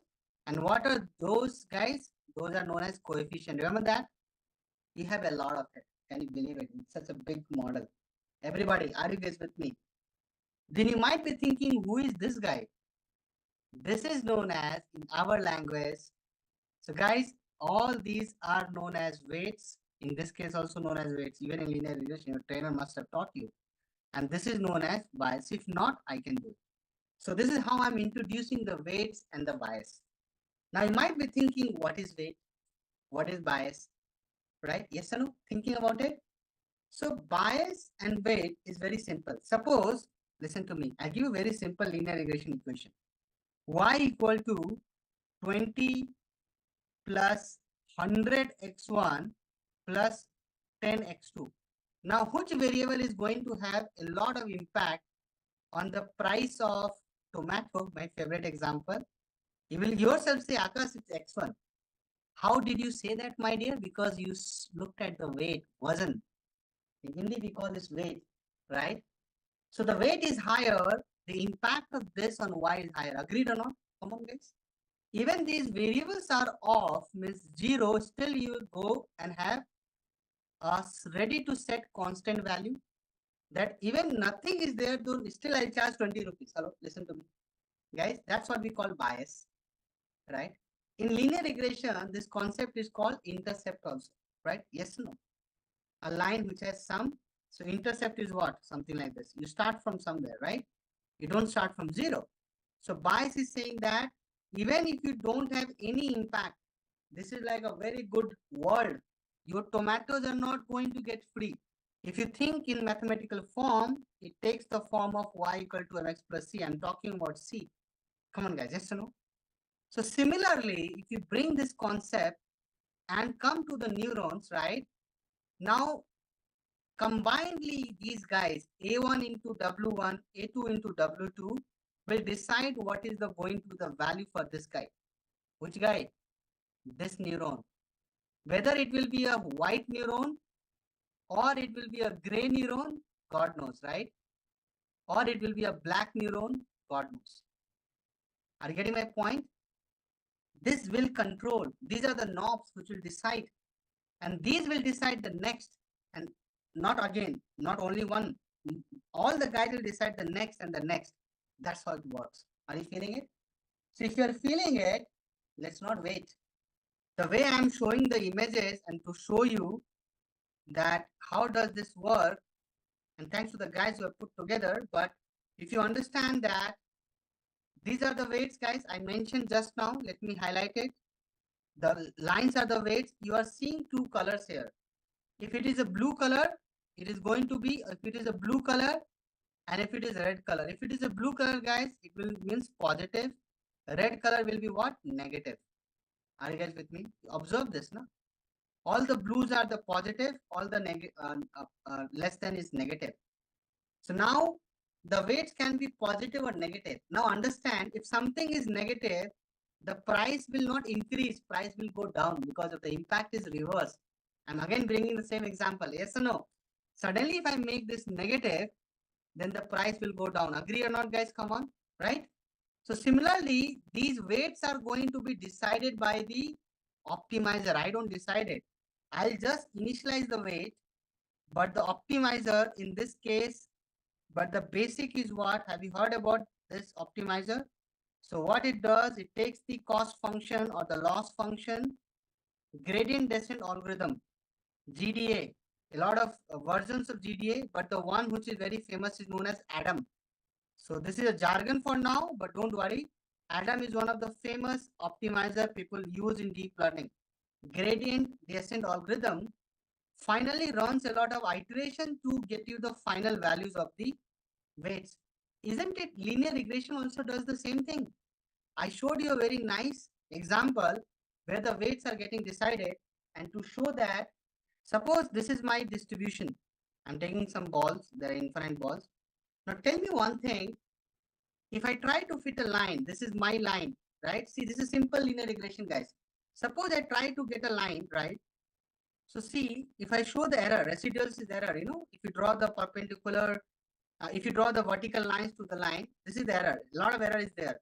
You might say that, Akash, and observe also this part of the chart. So if you observe this part of the chart, you will see that this value keeps changing. These are the coefficient. This is your weight and this is your bias. Let me also write bias and this is your weight in our example. Okay.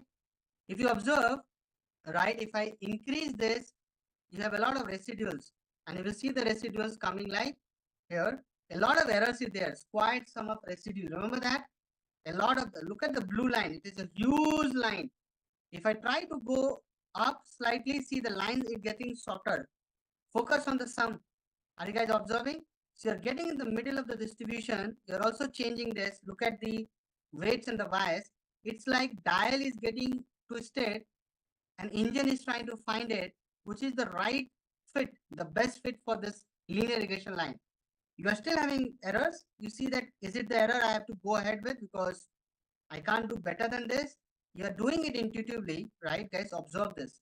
Let's say this is the best fit line. You get the weights as 0.56.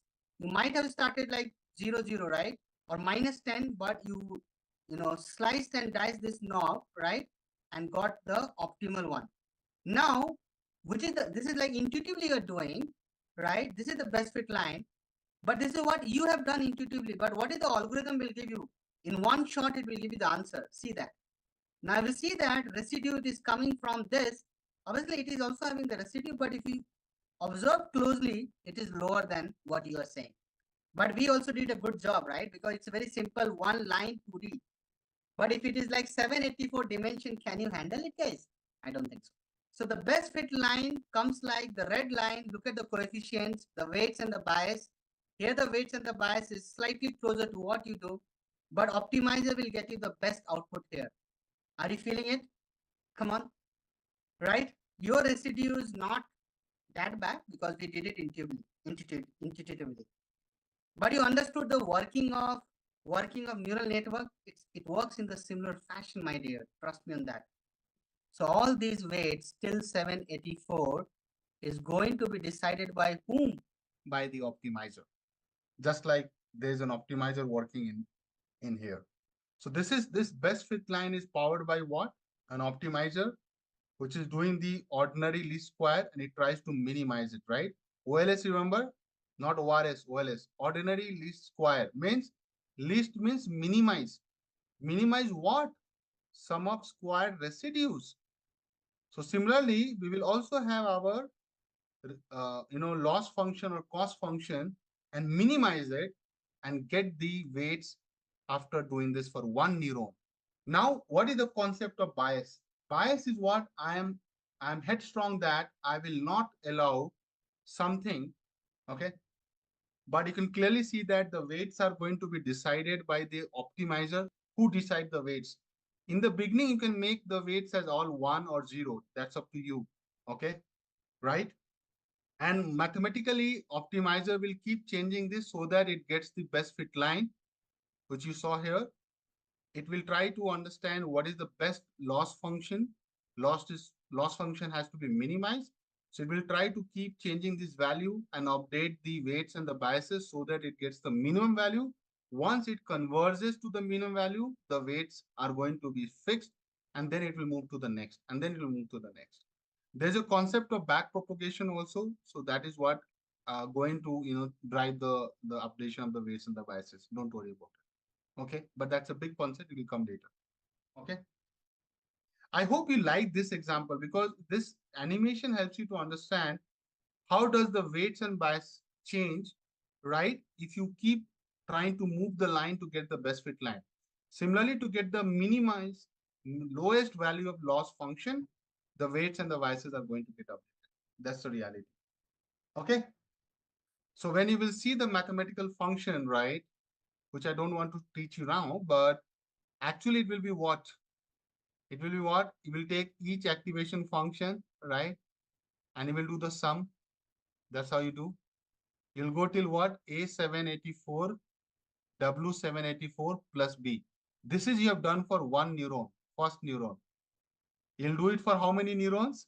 784 neurons. It will become like a matrix calculation, guys. Can you see that? I hope you are able to feel.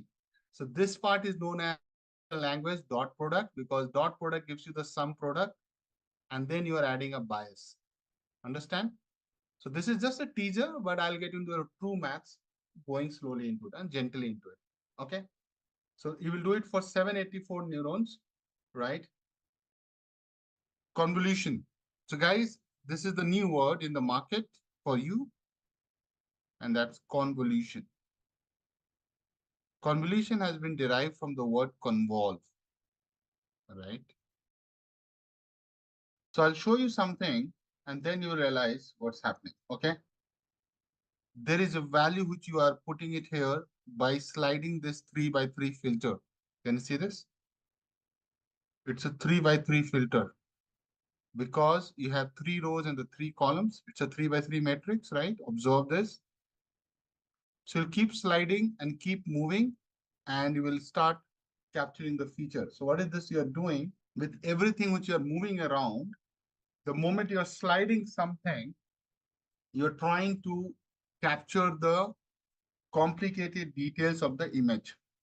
Now, image can be colorful, image can be anything, to be honest.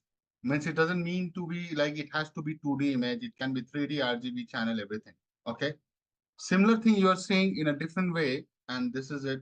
Let me show you. But observe this.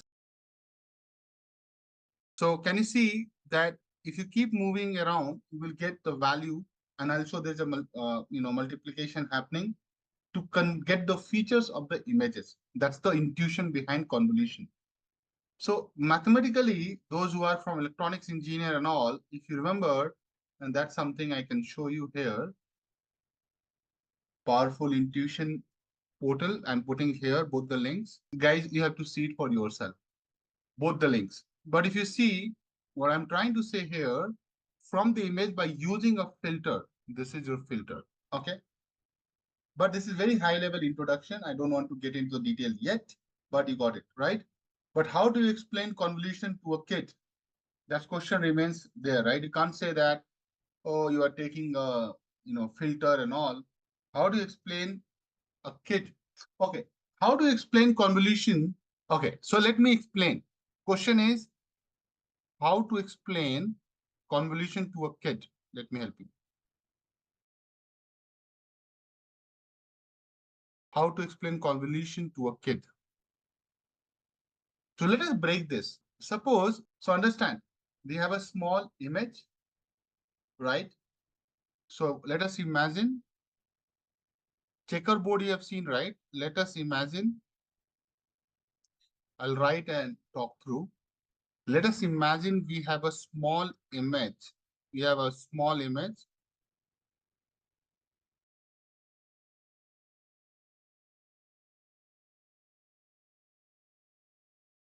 So checkerboard is something, if you have not seen it, like you are adult and you have not seen a checkerboard, it looks like this, right?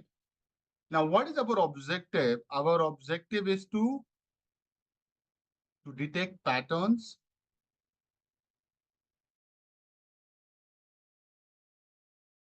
in it using a filter.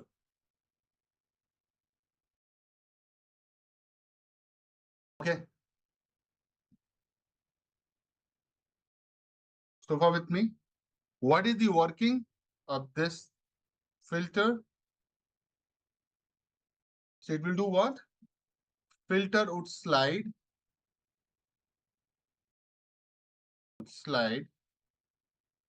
across the image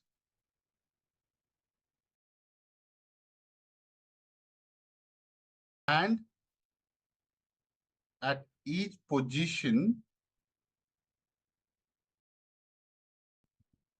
it will perform a small operation. Now, this operation is up to us, right?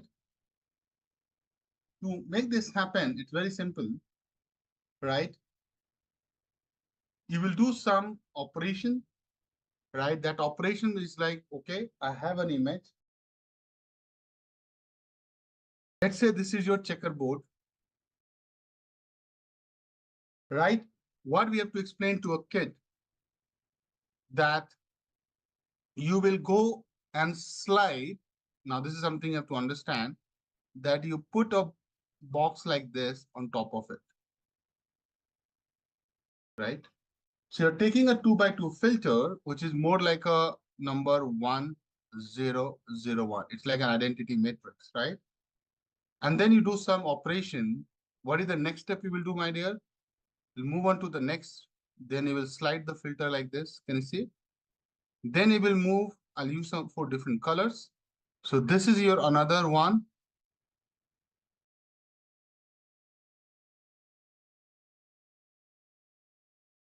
So that 2 by 2, how many slidings you have done? Starting from here, start, you moved from here to here, then you came down, and then you moved there.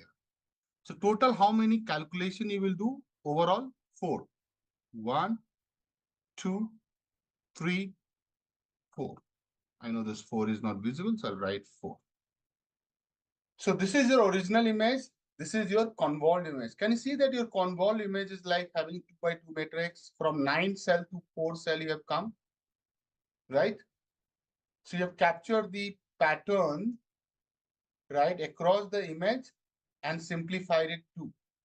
Now, how to explain this to a kid? Because if you explain this, you are removing a filter, the kid will say, go to hell, I don't understand anything.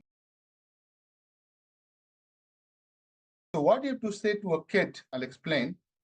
You take a magnifying glass, right?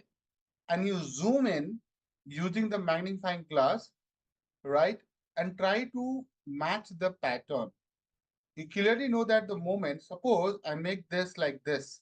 If it is this small size, right, you need a magnifying lens or glass. Now, the moment I know it is tiny for you, intentionally I'm making tiny. If this is this big, everybody can see the pattern, but the image is like this now. It is just a tiny part of the image of a big image. Think like that.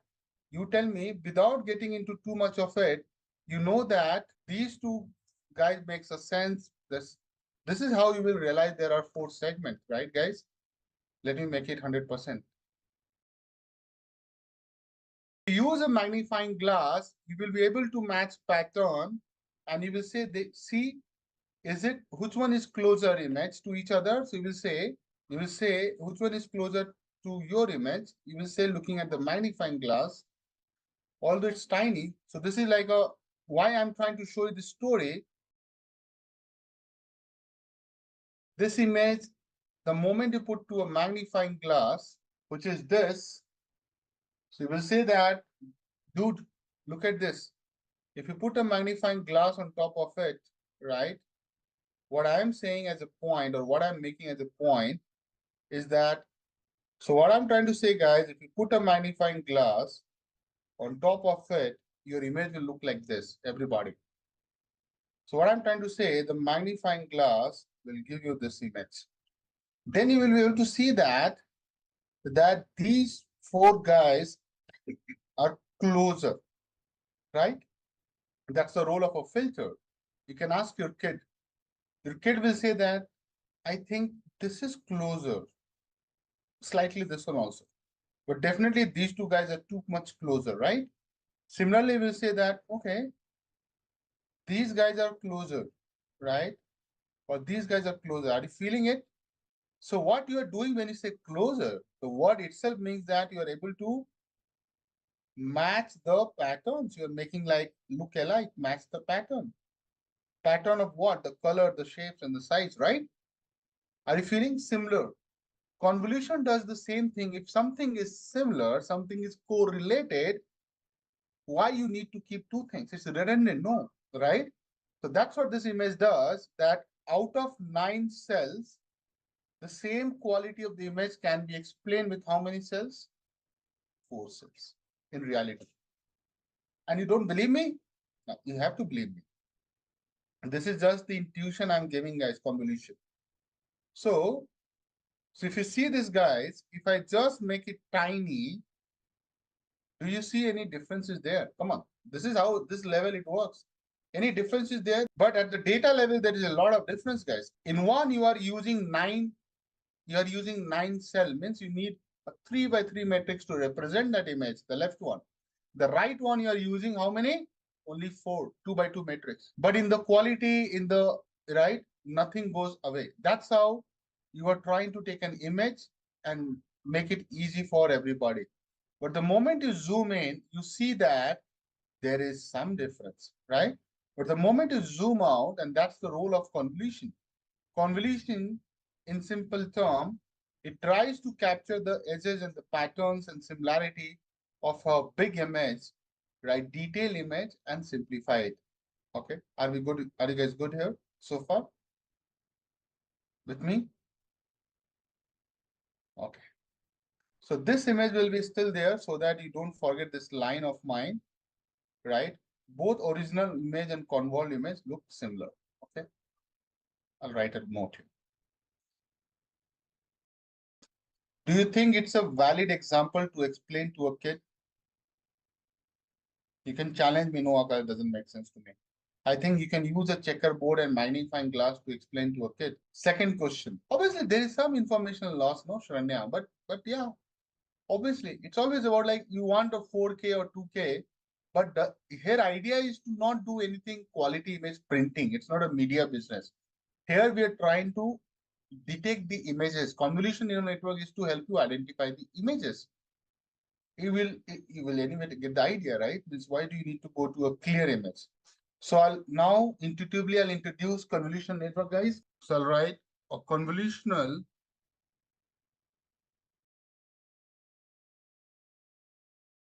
neural networks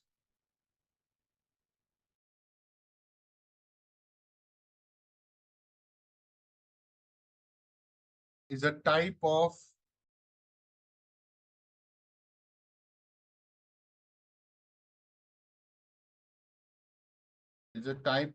deep learning model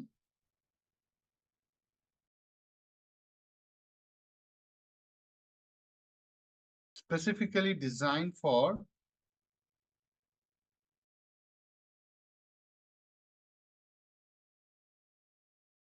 tasks like image recognition,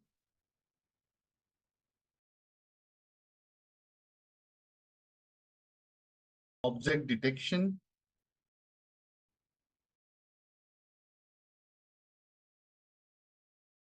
and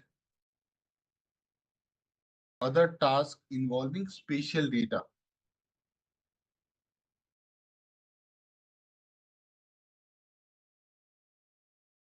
So what is a spatial data, guys?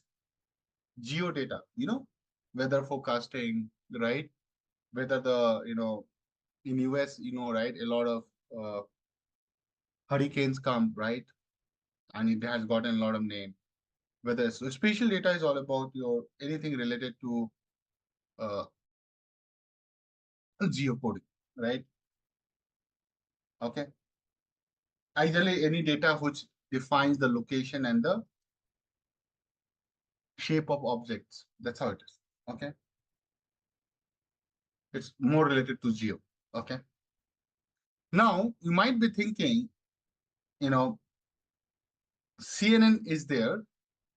Before that neural network we are doing, right? Why do we need CNN? That can be a question before I go get anywhere, right? Means you already had the NN neural network, ANN, artificial neural network. Why do we need CNN instead of NN? Any idea, guys? See, image recognition can be also done, like digit recognition we did, right? There's a very big difference between CNN and NN, right? Let's understand. So, and that can be a question in the interview. So I'll put some star or something that, why do we need CNN over ANN? ANN. I hope you know, right? CNN is already, this is your simple artificial neural network, which have been studied so far, right? There are a lot of reasons, but the key reason is what? Where you should answer it. So guys, you need to understand the working of CNN and ANN, right? And remember, we were doing this, we did this task, na? MINST data, handwritten digit recognition, right? MNIST data set. I'm just going back. In this, we used to have a grid, remember? 28 by 28 pixelated form. So how many number of variables we have, input variables, guys? If I take this matrix, right, it will be 784. Remember that? 784 input variables or features, you can say, or features. And if you recall also that in ANN, what we did, we said that each neuron, listen to me, I'm writing also, in ANN, each neuron in one layer is connected to every neuron in the next layer, right?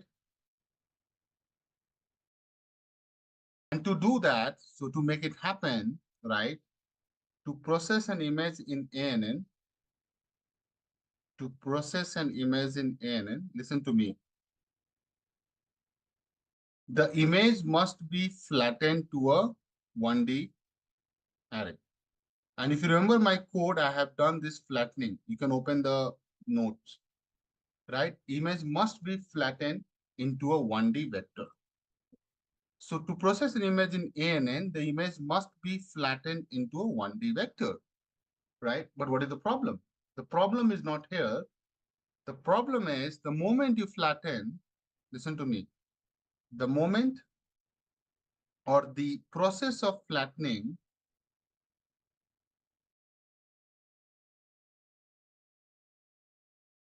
ignores the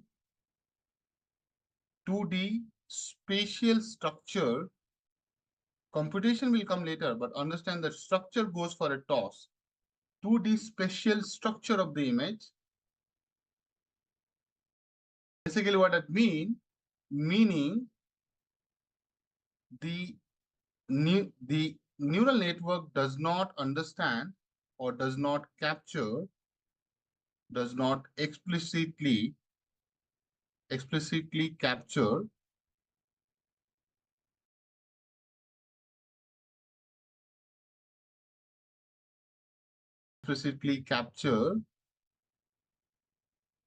the relationship between the neighboring pixels. This is the important thing you miss here. Most important, computation, all this thing will come later. Simple, not simple, all those things can come later. But you understand what happens? The moment you just put it and flatten into array, are you going to understand the relationship between the neighboring pixels, just like in this image, which we are trying to do? The relationship between these two guys, you're missing it. Because there's no 2D, there's no 3D structure altogether. I'll take a pause. This is what you do in any. Okay, so far with me. This is your working of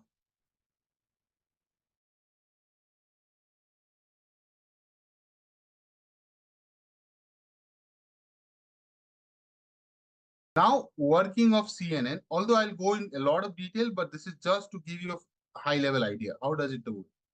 Because my working of CNN, I have to go into the heart and soul of this. In contrast, this is still part of introduction. I'm not teaching working of CNN yet.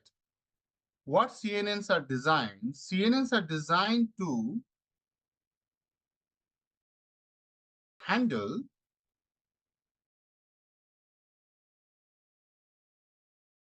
the spatial structure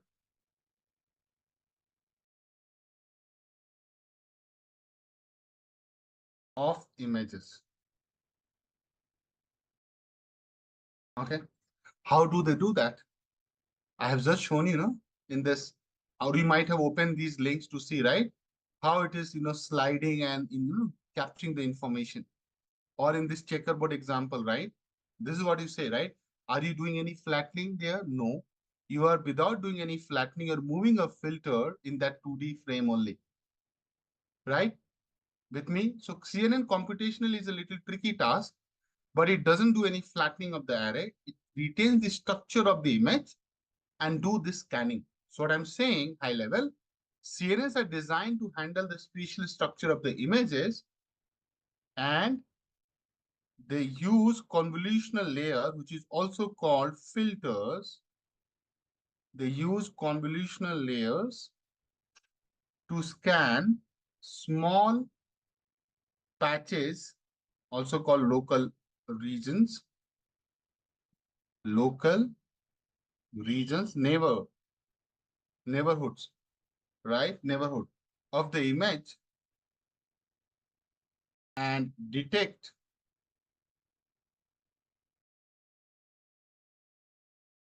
patterns. What kind of patterns? Like edges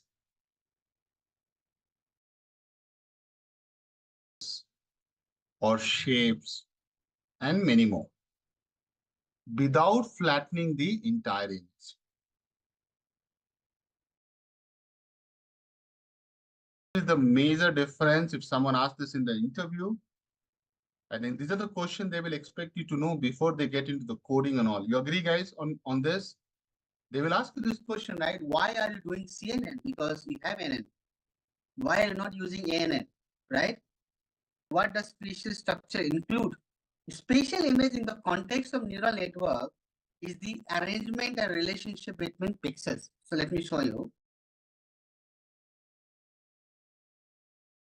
Now, if you understand this image, try to understand it. Guys, I would say don't worry about this output, input, this animation I'll show you later.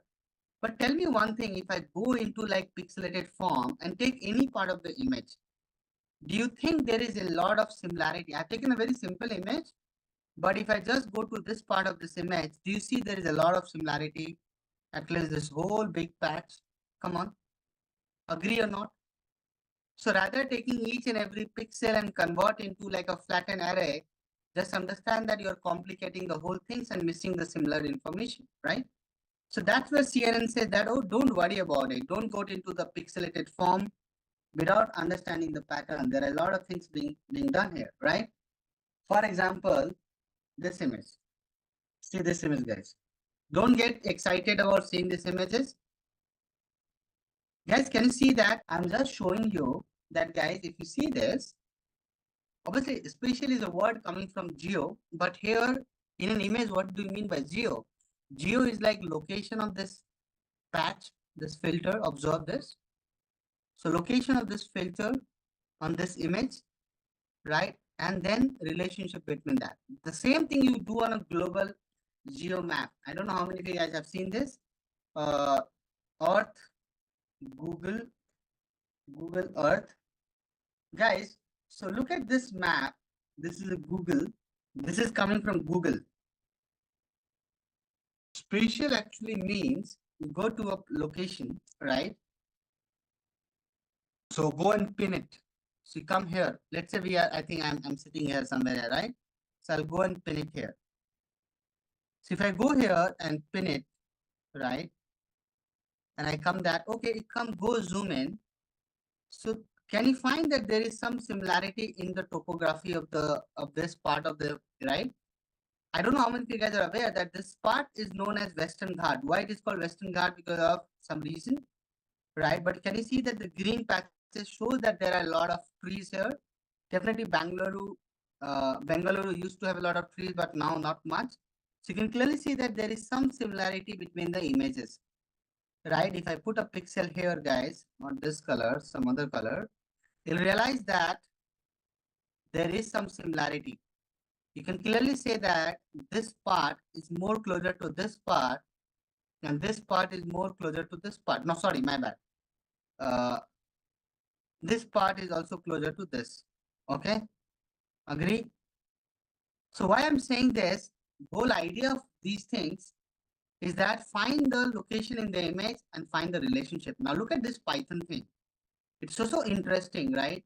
You are taking one patch. Can you see that? It shows you this, right? So this is like you're taking the texture of the images one after the layer and layer, extract the feature, and finally you are able to classify this is a snake. Don't worry about how is it done it, but you can clearly find that after the training, sorry, that it is the snake, right? How does it do it? Don't worry about it. But can you see that there are some patterns and there is a lot of similarity? Okay, even you put a patch by yourself, like let's say I put it here, right? Do you see some similarity? Yes, there's a lot of similarity. In fact, if you say that I can just replace this whole bloody part, right? Right? This whole damn thing, right? With a one, because it's the same thing. Why I need to keep different part of it, right?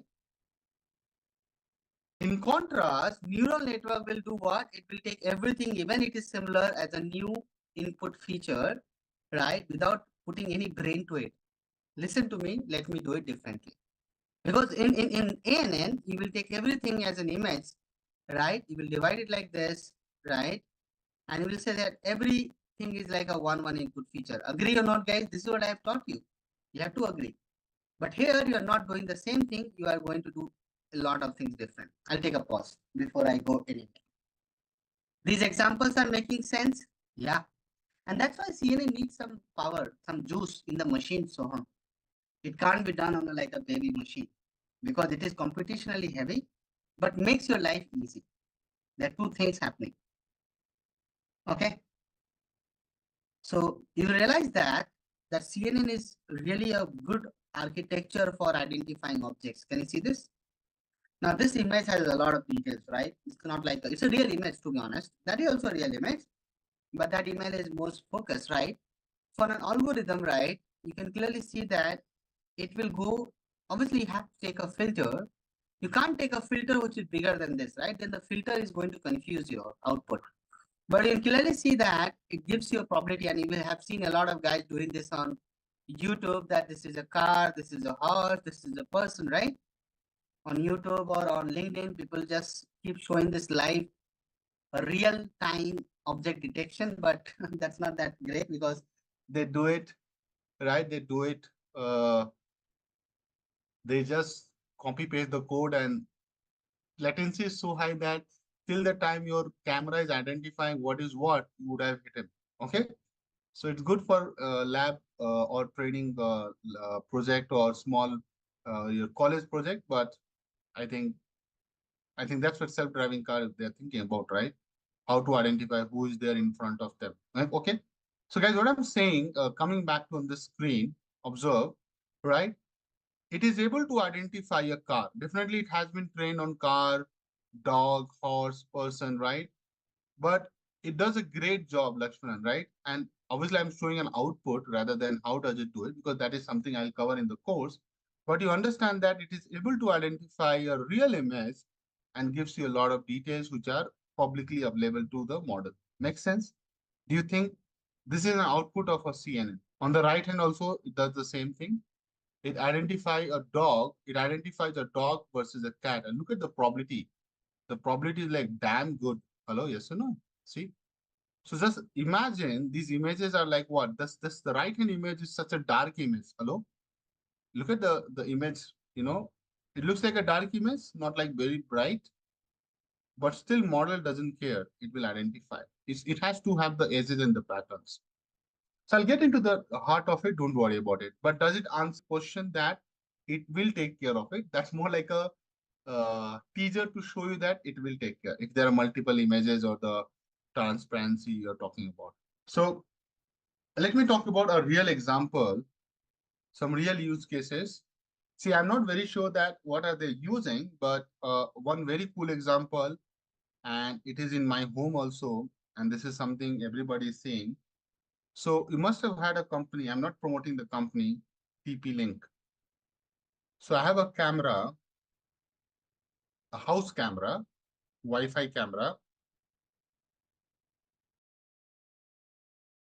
And what does this camera do?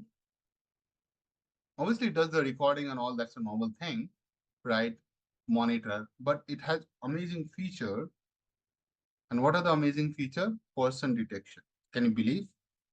So when I'm away from home, I set it to person detection, just thinking that if my door is locked, how can someone can barge in, right?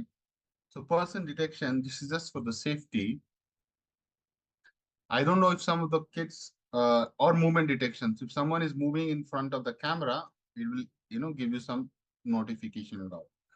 Or as a matter of fact, a lot of cameras are focused on the baby, and now you are sleeping and your baby starts crying in the, so let's say you're sleeping in another room and baby is another room, or it's in the same room, but you have a deep sleep, right? So baby cries, so your phone can ring or do some big alarm, right? It's more like a SOS alert. You know what? This is like life-saving feature. A lot of time baby gets intertwined, gets entangled in the blanket or something, and they start suffocating. You know that? Uh, right? I have read about it. I don't have a baby, so I know that. As a matter of fact, as an information, such an amazing thing, right?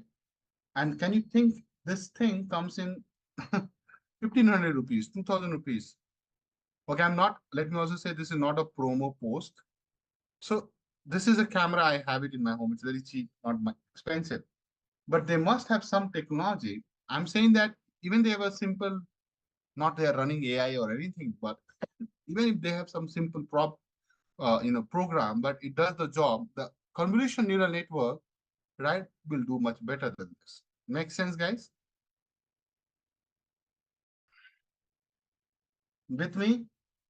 Another use case when I was in Amazon warehouse, right, so I saw it, is that now Amazon is testing humanoids doing their fulfillment.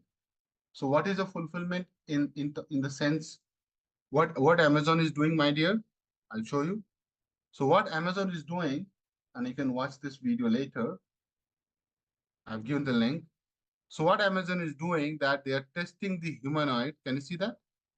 So they have the camera here, right? This is the humanoid. And this guy is so trained that it can detect a barcode. Obviously, there will be a lot of technology. I'm just saying that obviously AI is making it happen. Else it would not have been possible. Trust me on that, right? AI is making it happen. Okay. So now they understand that in a fulfillment center, this guy will go pick a bag, pick a parcel, package it, put it to the logistics on the conveyor belt, and it will come to your doorstep. I know, don't go there that, they will be they will be like, replacing human labors and all. Don't worry about it. That's not my job. I'm just trying to say that how Amazon is using human eye to pick a parcel, pack it, and ship it. In fulfillment, these are the three things people do, right? Pick, pack, and ship, right? Yes. And that's exactly they are testing, I think, in some Amazon warehouses, not in India. Amazon warehouses, they have this kind of testing going on. I don't know. They are also putting this uh, to the deployment, means they're using it. So there can be 10 different applications. So, detecting the human objects and all these are all fine, right? But there can be a lot of real application of convolutional neural network. Trust me on that. And there are a lot of articles, going around. I don't know if you guys are aware of not, but if you are in pharma industry, right, medical science, there are international journal people have published. Obviously, these things are still not in too much usage, but I'll show you some images so that you get a feeling of it. So this is a journal they have published. See, so they are using a 3D CNN to understand the lung scans. Guys, can you see this?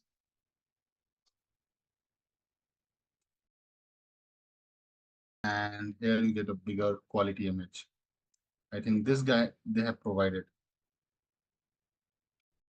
But why I'm showing this so that you understand that they have taken a CT scan. Can you see a CT scan, which is generally that looks like this, right? Can you see it? And if you want to read about this article, I'm sharing this here. So they're using 3D CNN to try to find if the patient has the, you know, see, Arun, there any correlation with MRI and CNN?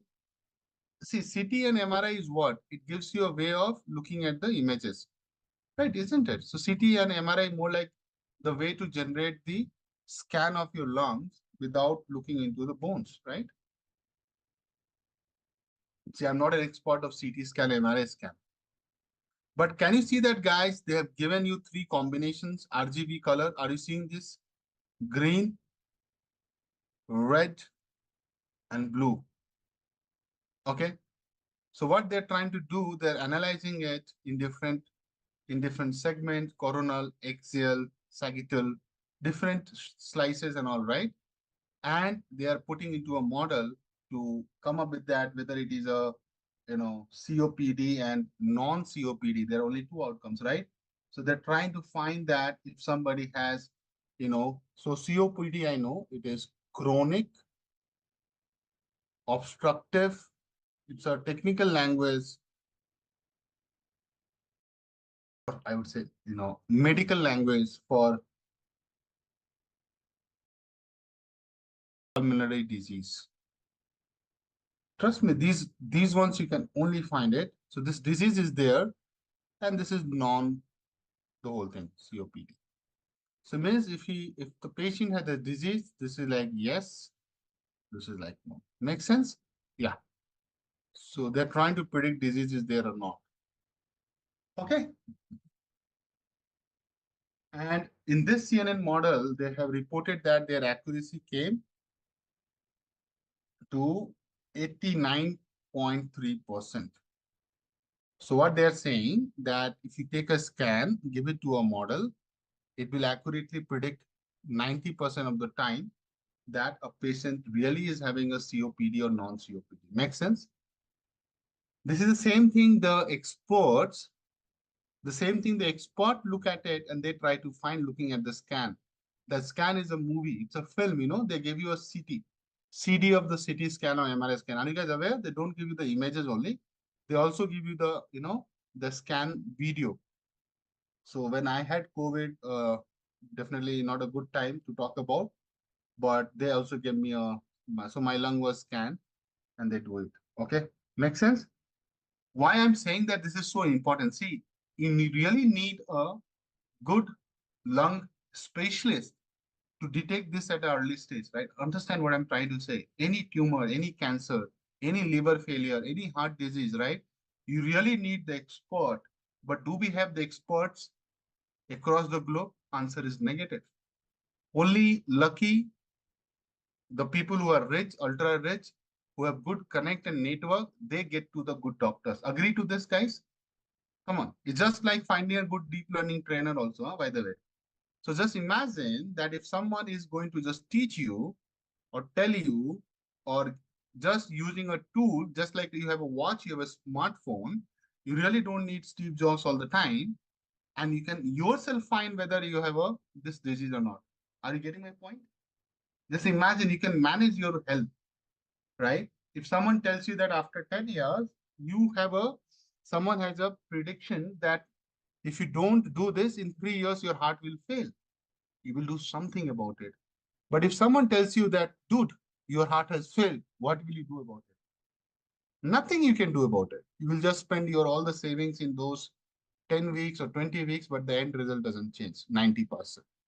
But in 3 years, your 5 years, if somebody predicts something can happen to your body, looking at your lifestyle, your body structure, your genes, your RNA, DNA, blah, blah, blah, and they can tell you that, okay, follow this. Obviously, then the ball is in your court. Still, you follow the same thing, you keep smoking, lung cancer is about to happen. You know it. It's just like that. Now, evening rain will happen, but you still did not take out the umbrella. Are you getting me? So don't take these pointers lightly and mark my words. After 10 years, maximum 10 years, 5 years to 10 years of time, a lot will be happening in the medical science using AI. AI is going to be tapped like anything into medical, pharma, medical, life sciences. Be ready for that revolution. Make sense? Okay, on this note, guys, I think let's take a break. But I hope you are getting hooked up to this, getting some good sense that wow, this is really interesting. And let me also show you the model they use. They have given this image in the end. Look at this. This is their convolutional neural network model on the images. Just understand this. Obviously, this is a complicated model. I'm not going to teach you this. And please don't ask me to do this lung cancer prediction problem. I have some protocols to follow, so I can't teach you this.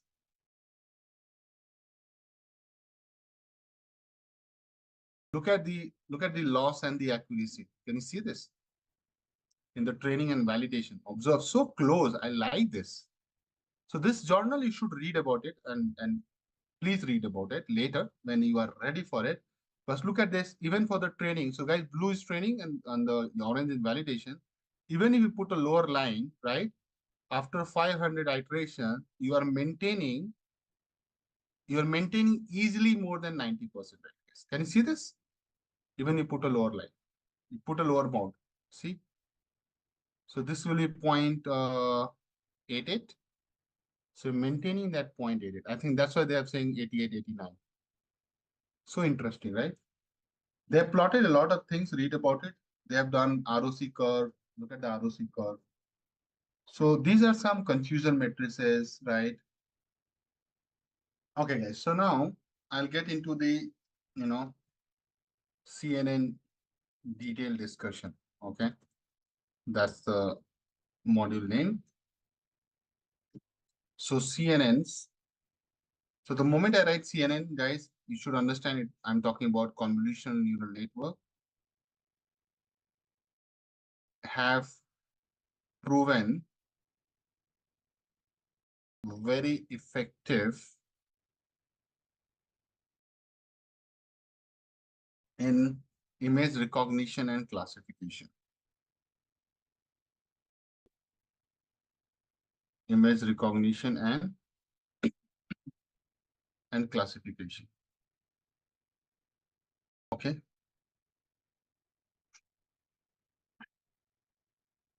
So what is the implication when I say this? So, it's a really successful in identifying faces,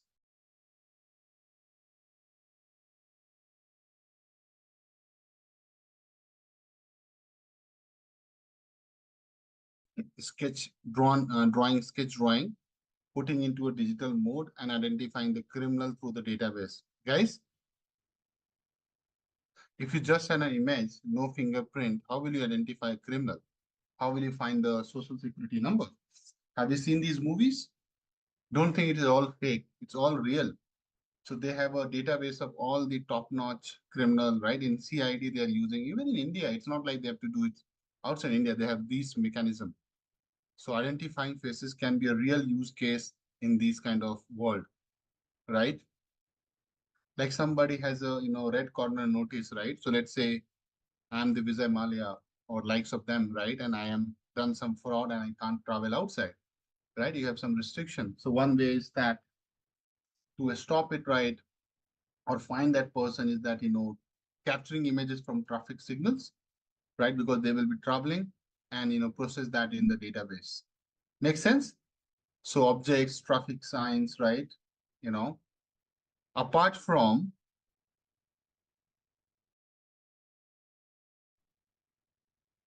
powering vision in robots and self-driving cars.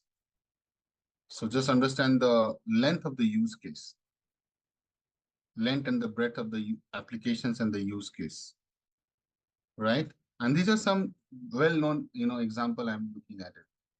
So if I show you these few images from the screenshot, guys, I have, just observe this. So, CNN can read and generate this, okay, for you that what is happening there. So soccer player is kicking a soccer ball, right? Likewise. Make sense? Before I get into the detail of it, right, I'll show you the journey of, CNN, okay? This is the timestamp CNN is having. Can you see this?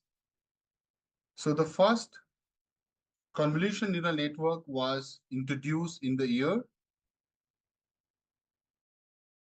right, 1989. I think some of the guys were not even there. I'm talking about the college guys, right? Isn't it? So what is the timeline of CNN? You see this, right? 1989. So don't think that it was foundation was long led, right? It's not like something a new thing. So if you remember, I mentioned that in 1950s and 60s, perceptron got onto the canvas of AI. Remember that? Don't forget the guy, Frank Rosenblatt. He's the guy who introduced perceptron in 1958. Do you remember that? I had mentioned that, right? 1958 perceptron came. Okay, maybe I'll revise for you guys. This is very important. You have to understand the history. So perceptron could classify binary patterns, right? It has limited abilities. 1980 time, right? New cognitron came into the picture, and that was done by Kunihiko Fukushima, right? It is coming from Japan. So it was more, you can say that the early version of neural network, convolution neural network, right?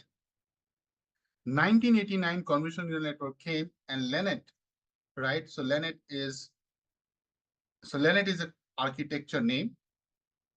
So this is the early stage, but 1998 time, right? Lennet 5 got published. So they have missed this. But definitely they're doing research for the longest time. It's not like that they came in. So 1998, Lennet 5 published, and Lennet architecture, also known as Lee Kuhn. Okay. So the guy was Jan Lee Kuhn. He developed the first convolutional neural network. I'll write a pointer. First convolutional neural network to do handwritten digit recognition, which we did with, ANN. So they obviously they tried it with existing use case, right? That's what you will do, right, guys? Come on, Essen. So they did it for doing the handwritten digit recognition, right? That's the first practical application of Mr. Jan LeCun neural network. Okay. So far with me? Good.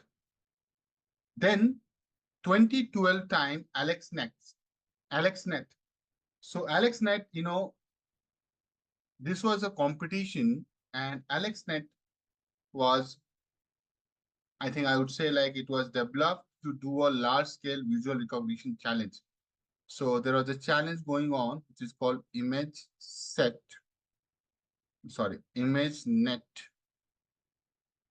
large scale. This is all research field nomenclature, so don't get overwhelmed with just this is the history, and we should respect the history.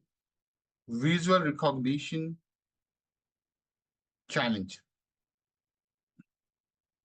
Just like Kaggle does it in a simplest way of saying it, ILSVRC. It's a big challenge. You can Google about it later. So, in this, and I'll talk about it, AlexNet, they used ReLU. Can you believe it? The first time they used ReLU as the activation function, which I was teaching you guys, right? And that guy also used the concept of dropout. You might have heard dropout, but I'll teach you. And leverage the GPU acceleration. A lot of people don't even know what they mean by GPU acceleration. Using all these things, guys, he was able to do a great job. What was the job? The job was to predict or to make deep CNNs, deep is like deep learning, feasible for large scale image classification task. Just imagine that. Okay. So this architecture was able to do quite a lot of, impossible tasks. So you can give hundreds of thousands of images. It can do a right classification with a very good accuracy. Okay. So far with me, this is what happened in 2012, guys. Okay. In 2014, right? You might have heard about VGG. So the guys, Karen and Andrew, introduced VGG Net. So VGG Net, these all are architectures, guys. I'm not going to teach everything, right? Because architectures are not in the core, because it's not the like a in-depth, but VGG 16, 19, Google Net, RCNN, they all came in 2014. 2014 time, right? They were able to use a lot of more filters, layers, make it more complicated and getting some better result than the AlexNet. If I have to keep it very simple. So they were using convolutional filters of different sizes, right? To do a lot of more detailing there. 2015, ResNet came into the picture, which is also known as fast RCNN. So ResNet was, mind blowing, Miss guys. So RCNN, right? It was doing training up to very deep. How deep? The 152 layers. Guys, you understand what is the meaning of 152 layers? Let me show you one image which I have given you guys. So suppose these are like 5, 10 layers, right? Or you see it here, some layers. Okay. So how does a CNN look like? CNN layers, you realize. So let's say this is a CNN layer and you are just seeing 4, 5, 10.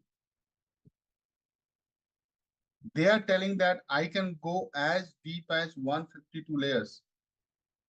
So let's say this is your CNN layer, guys. And then you realize that when I make this word or statement 152 layers, you should be like your eyes should be open. So this is a very simple CNN, guys. So I know it's not very visible, but let me show you there. This image is bullshit. Let me delete it, guys. See. So guys, can you see this? You are not going so many layers, right? Right? You have starting from the one layer, 4 feature maps, 8 feature maps, 4 class units.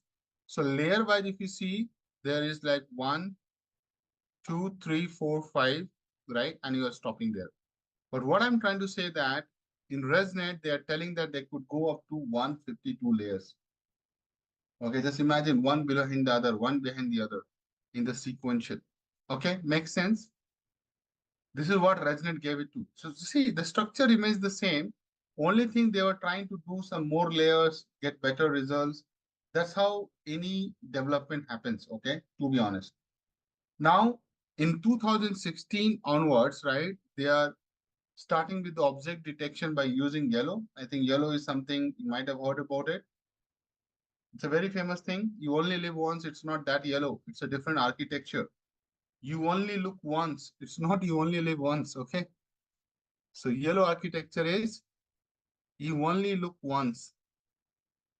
This is the name of the architecture. So this architecture this is the architecture you use in autonomous driving, self-driving cars. Can you believe it? Or video surveillance. These are some real application, guys. Video surveillance, right? So you only live once, right? Is one of the top-notch and latest development, right? And definitely they are going behind the scene, doing a lot of things. So now they have gone into 2020 onwards. They have started testing the vision transformers. I don't know how many of you guys know, but YOLO is known for doing the object detection in real time. You know that self-driving cars do it, right? It's the same thing which I have been talking about. Makes sense? But fast forward to 2020, which is not here, 2020 onwards, they are now testing not CNN, they are using vision transformers. You can read about it when you are there, also known as VITs. So to be honest, AI has seen a lot of traction in last few years. I would say last decade, to be honest. So they're using a lot of information. What is the beauty of vision transformer is that they use limited training data and can give you accurate result, which is really effective, right? So for NLP kind of task, it can be done very fast. Okay.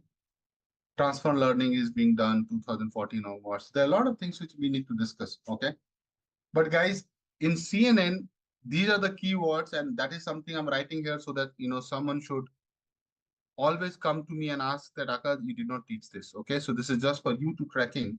In last few decades, these are the things have been done. I think ReLU activation you already do, right? You already know, guys. I have taught you. Then the concept of dropout has come. So these are some advanced things being done in CNN. Batch normalization. I don't know how many of you guys are aware of this term. Priyank, have you heard? Batch normalization dropout. And the last thing is what? Transfer learning. It's all in the syllabus, and I am supposed to teach you guys. This is just to track. This is all part of what, my dear? CNN recent developments. Okay. So once I complete the fundamental structure of CNN, I'll show you the application of this. Make sense? So far with me, guys, come on. These are just here for you to note it down. Funny, I'm going there. What does, what does it do in each layer? So that's my job. I'll tell you, we have not gone there. So don't worry too much on that yet, but I'll go there. Okay. This is it. Now let's talk about a fundamental architecture overview.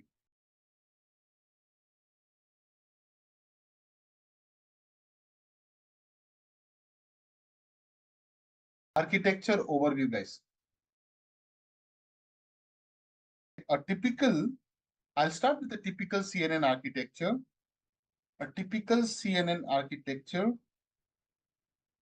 consists of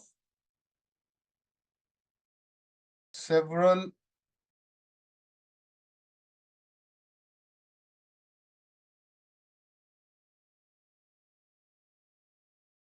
okay. So guys, CNN layers, typical architecture. So number one is input layer because there's nothing can change there, right? Number one is input layer. So let's start with input layer. Although you know it, but I'll make sure that you know it in detail. So number one is your input layer.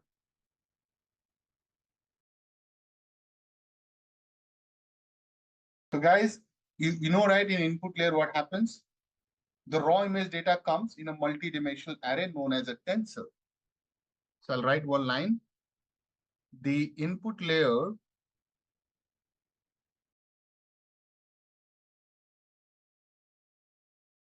of a CNN receives the raw image data in the form of a multi-dimensional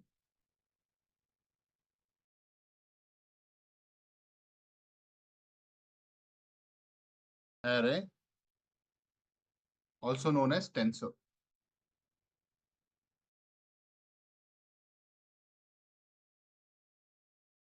Okay. So for grayscale image, I think I spent some good amount of time on that. So for grayscale images, the input tensor will only have a height and the width, remember? So basically the input tensor is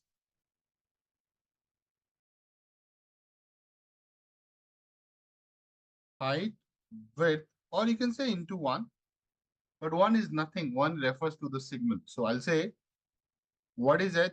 H is the height of the image. And see, height of the image can be decided in pixels, centimeter, inches, whatever.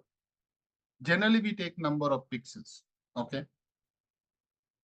Number of pixels, but taken vertically, just refreshing a memory. What is the next one? Next one is width. That's your width of the image. And what's that? That's number of pixels horizontally.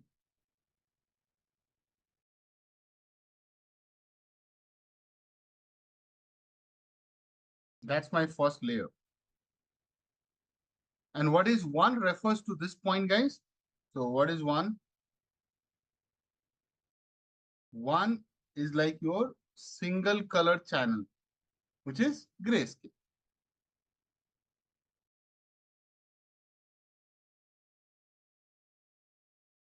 Single color channel grayscale.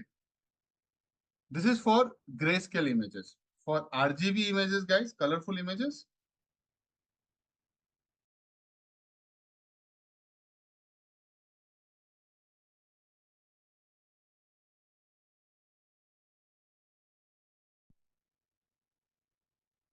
the same thing, you will say input tensor is what? It will be height, width into 3. And I'll highlight that's the only difference. Everything remains same. What is this thing different, guys? Here, 3 represents what?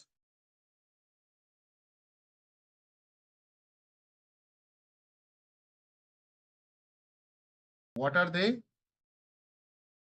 It is red, blue, green. Red, blue, green. Very good.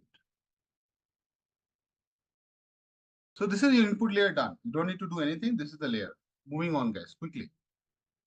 Second is what? Convolutional layer. That's a new layer, right? This is the core building block of your CNN.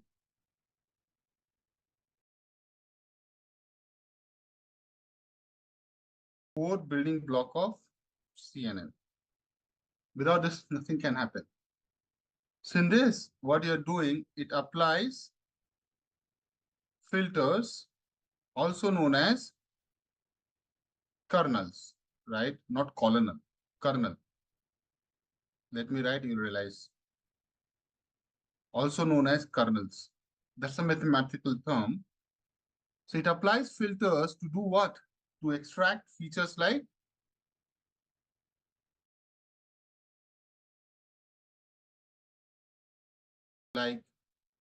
edges, corners, textures, etc. So what I'm trying to say, guys, convolution layer has the filters which extracts these things, okay, like edges, corners, texture, etc. Continue. The filters slide up on the image, slide over the input, and this process is called convolution. So, right, this process is called convolution.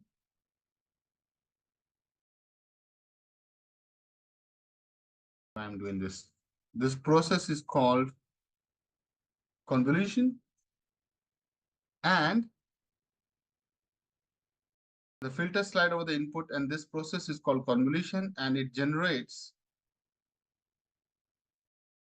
a feature map as the output. And I'll show you by taking some examples, so don't worry about it at all, okay? So how do you do it? Understand the steps first. So guys, it's more like you are sliding a filter over the input to get what? The feature map. Just focus on the highlighter, right? I'm going to show you some real fun thing for the day so that you go like with a lot of ideas, right? So have you seen the tic-tac-toe game? I think everybody has seen tic-tac-toe. Every bacha has seen. Can I say that? Tic-tac-toe. Those who are struggling to understand what is this is it. Guys, you can't say no, right? So what I'm trying to say that, guys, I have image, right? Two images. If you look at the pixelated form of X, no, sorry, O.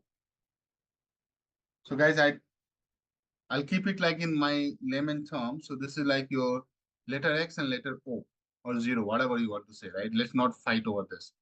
Can you guys see that? It's a very, if I just make it tiny, you will see that it is, we're putting the O, right?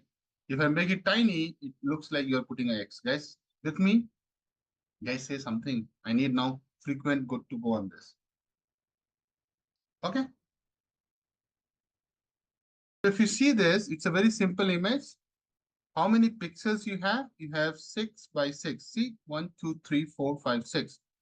So it's a 6 here on the width and 6 here on the height.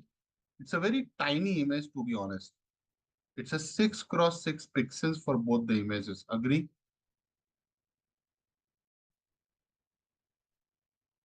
Total how many pixels? 36 pixels.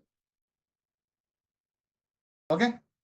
Now, if I have to use this in my normal neural network, what I have to do?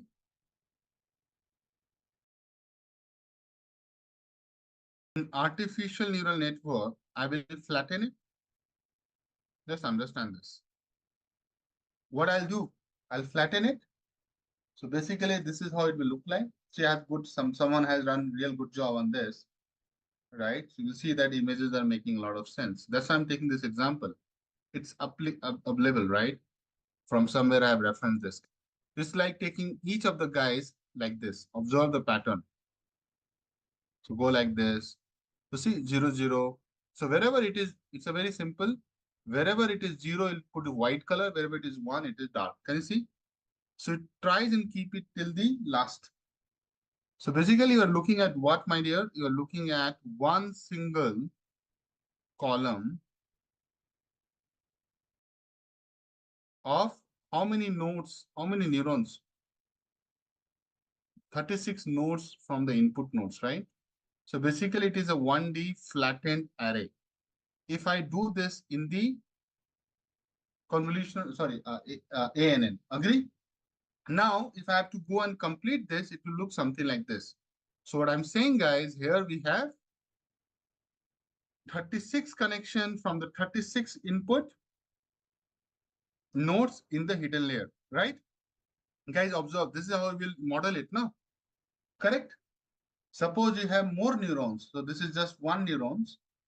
So you have one neuron getting connected to 36. Suppose I say you have two neurons. So it will look like what? Like this. So if you can see, the first one has how many connections? This has 36 connections. Means 36 weights and the bias, right? You have to do. How many this guy has? There are two neurons. So this is 36 and this is 36. If you do a plus, how many are there? 72 connections. Can you see that with every one, right? It is going like, my God. Makes sense? Just imagine that you have taken this image like a 1 megapixel. Not even saying, guys, 12 megapixel and 50 megapixel. 1 megapixel is like what? 1 into 10 to the power 6 pixels, right? If you take square root of this, that gives me the height or the width. So it means 1000 pixels in the height and the 1000 pixel in the width. Guys, agree?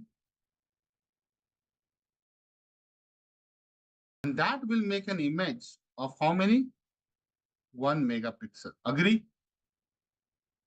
This gives you 1 megapixel image. Let me write fully so that you don't get confused.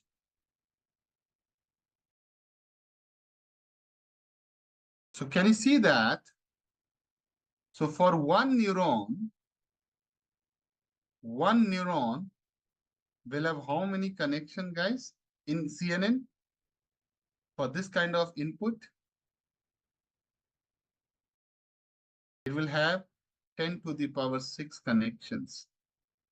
Means 10 to the power 6 weights. Are you feeling the complexity, guys? So what I'm trying to make a point that for a neural network, I'll write also, for a neural network having 1 into 10 to the power 6 input connections,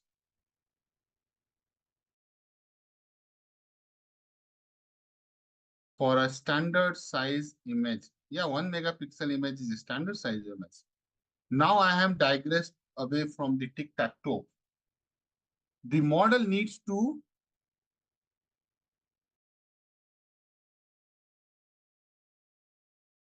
estimate 1 million. I have only taken a 1 megapixel. So the model needs to, it's a standard size. The model needs to estimate 1 million weights for each neuron,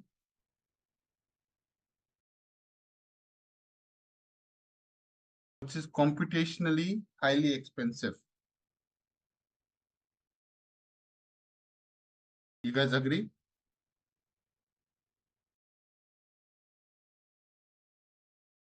I think you have to. So do you think this is the effective way of doing this is the effective of doing this thing, guys? Which is computationally highly expensive. I changed the color because I did not like it, guys. I have this power, which is a big turn off, right? So it's not effective at all. This is what scaling we are talking about. This is what they were telling. No, Lennart, AlexNet, they were talking about the scale. This is called scale. So what we are trying to say as a conclusion, and this is something, if someone is really testing your knowledge, they'll ask this question. Applying neural networks, the basic one, the basic version, right? The vanilla version, right, is not the right approach. Agree? I just showcased you the problem. Millions of weights, how will you estimate, right? Just for an image classification problem, right? The reason is that as it does not scale, and it does not scale well. Make sense? Where CNN comes and help you, CNN says, hold on, let me come and simplify it. So CNN comes and simplify it. I know you might be thinking, how does it do it? That I'll explain in a moment. And make it computationally less heavy.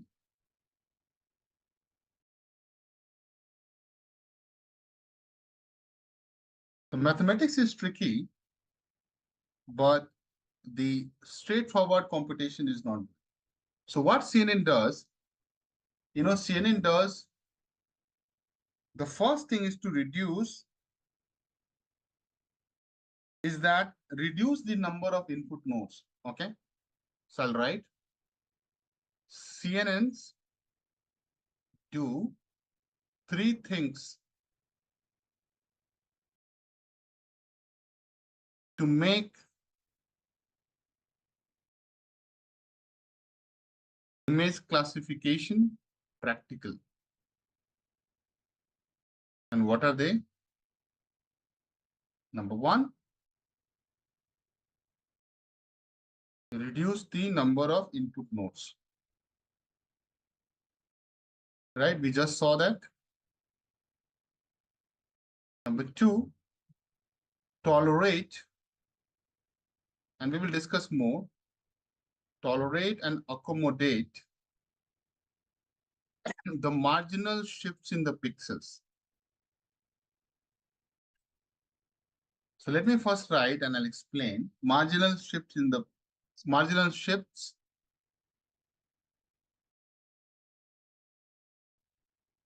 tolerate and accommodate the marginal shifts in where the pixels are in image.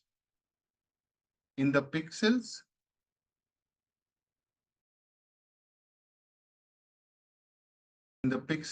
within the image. This you will not understand as of now, but I'll show you. There's the third thing it does, that mind the correlations in the image, complex image. Mind the correlations in the complex image. Okay, hold on. So I'll show you all those things. Don't worry about it. So first thing first, guys, let's understand one by one these things so that you get a fair idea of what I'm trying to do. Okay. So let's say this is our image. Let's explain the first point and I'll keep it short. This is the first thing they do, right? Step one. Let me also do the color coding. I'm talking about this part. Guys, reduce the number of input nodes, how will it happen?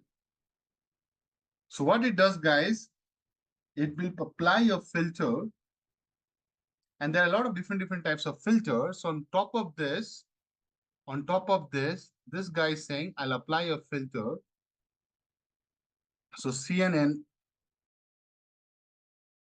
applies a filter to the input image. And there are different types of filter. If you are aware, Priyank, some of the guys are having some good awareness. So they will think like, okay, he's only talking on one filter. I'm starting with one filter. I'll tell you all the filters which are important for your course. Okay, so don't worry about it. So this is also known as filter, also known as kernel, right? As I mentioned. So we're going to apply this filter on top of this image. Can you see this? We have the base image at 6 pixel by 6. I'm just taking a baby example so that you don't get lost. Okay, so don't think why is not taking a complicated example. Nobody takes it, right? And I'm applying a filter on top of it. How many pixel by pixel this is? Guys, come on. These are my instruments, and thanks to the guys who put together these things, I like it. If you observe, on the diagonal, it is only having the ones. Can you see this? If you observe this filter has a specific properties, and every filter has its own characteristics. But can you see this? It says that on diagonal, actually it's an off diagonal. So on off diagonal, in matrices, there are two diagonal, principal diagonal and off diagonal. This is the principal diagonal. So on off diagonal, values are 1, rest all 0. Can I say that? And rest all 0. With me so far? Now, in your head, you have to understand a point, which I'm trying to do it. So now on off diagonal values are 1, rest all 0. So what I'm trying to say that we will take this filter, listen to me, and we will start overlaying here. See. Can you see this? 3 by 3 pixels. Observe this, guys. Come on. Then move around. Are you feeling the same thing which I was starting the class today? So what I'm trying to say, see guys. So this filter will look like this. I have an image. Only focus on that part. Guys, can you see this? So what I've done in this image, everything which is white, it is 0, 0, 0. And wherever you see black, it is all 1, 1, 1. There is some data, some information. Good. So this in the background, there is an input image, right? And you're applying the filter on top of it. Hello? With me? So this is the image. Keep an eye on the image. 1, 1, 1. Let me write 1, 1. So that you don't lose this image in front of your eyes. And rest, everything is, my dear, 0, 0, 0. Even I don't need to write. But the first border is this one, guys. Agree or not? I'm doing the partition. This is the first filter that I can just draw this on top of it. See?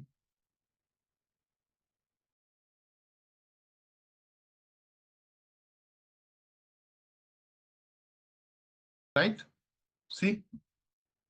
Now, this is like a coincidence that wherever this filter thing is like 1, 1, 1, 1, 1, rest is also like 0. So if you multiply this, so, it's a dot product.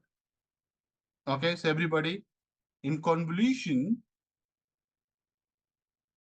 this is the convolution layer, right? In convolution, you are going to do the dot product. So dot product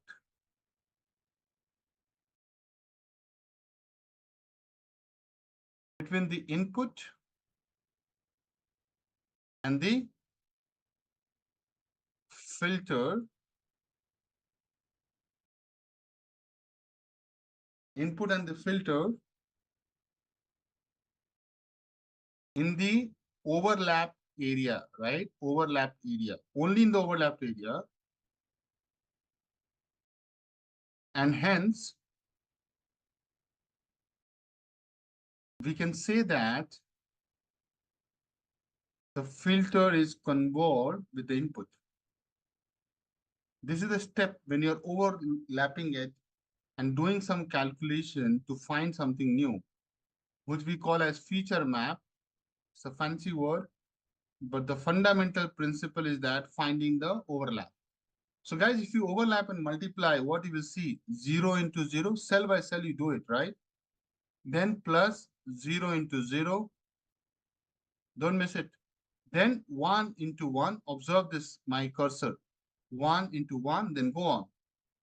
Plus 0 into 0, or maybe I'll write it below.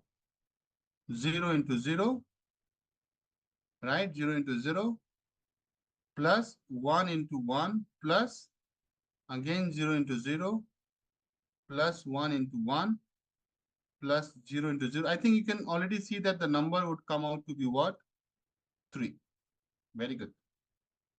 This is the dot product. So remember when I was teaching you basics, gradient descent and all, in dot product is basically what? Dot product in algebra is equal to sum of products. Dot product basically gives you what? Sum of products, na? Isn't it? We have done sum products. Observe this, na? So dot products always give you this sum of product. Okay, makes sense with me? Just keep this in your head, right? So you got the first layer value, you know? So what I'm saying that you will have a feature map shape only, and you will come here and say, okay, I got this value as 3. Makes sense? But that is up to us because we can also put a bias to it. That's where the bias also comes into the picture. So I said, okay, if it is 3, no, I'll give it, pass it to a bias term. And the bias I'm setting to this model, and this is ultimately it will the algorithm will do. Whatever the number will come, I'll subtract -2. Guys, can you see this? There's a concept of bias also, right?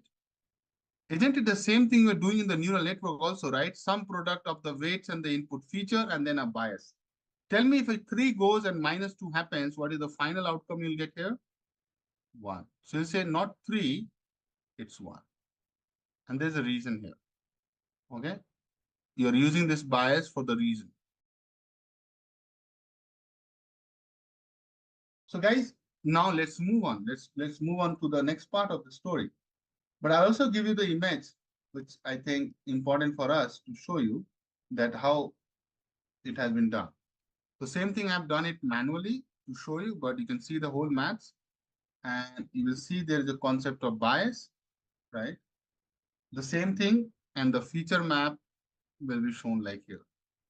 So it goes through the bias, like I have shown you guys here. It goes through the bias and the feature map which I have given, I can move it around and show you. Make sense? It's the same thing I have written here, but I also want to show you pictorial nice diagram. With me so far? So 1 has come. Definitely this box is ready. Now what you will do, you will shift by a pixel. So next step. So what is the next step? You will shift by a pixel. It's so interesting, huh, to be honest. Next, shift by a pixel. So what you will do, you will take this filter and you will slide. You will say, dude, now go to this guy. Can you see this? See? So I'll show you in the image so that you don't miss it. Good images always help. So I'm showing you here. See? So you shift by a pixel, again do the maths, right? I'll do it for one more so that you get the confidence. So 0 into 0 plus 1 into 0. See now things will start changing. 1 into 1 plus 1 into 0. Keep an eye on the calculation, guys. 0 into 1 plus 0 into 0 plus 0 into 1 plus 0 into 0 plus 0 into 0. Guys, just focus. I think here I get something. The rest everything is gone, right, guys? Come on.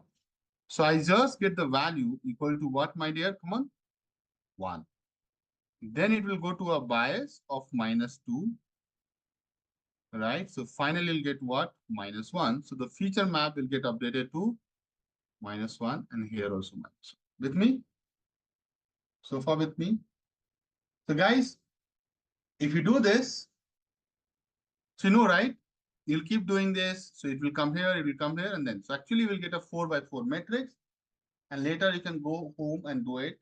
So obviously you're at home, most of the guys. So the final feature map looks like this. At least this is the output. So final feature map is this.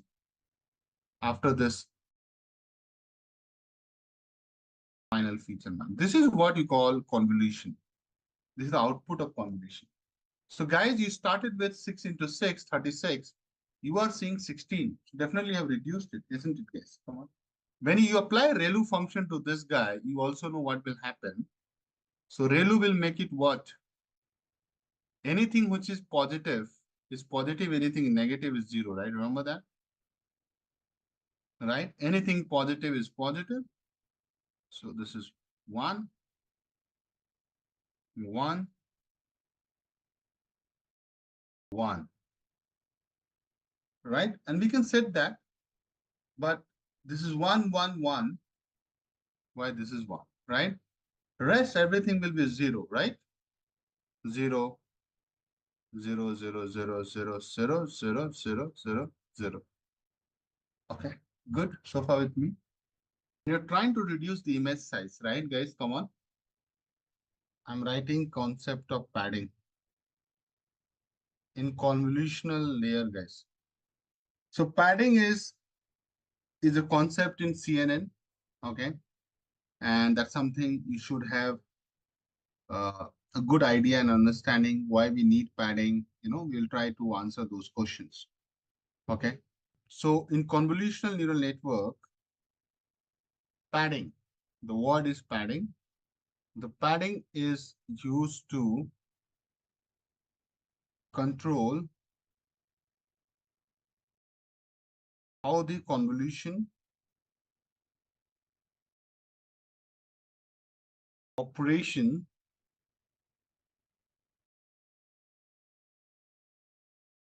handles the boundaries of an image. You know that any image will have a 4-wall boundary. Agree or not? Come on, look at this dog image only, right? There are 4 walls, right? So boundaries. This is boundaries. See, correct? Any image if you take.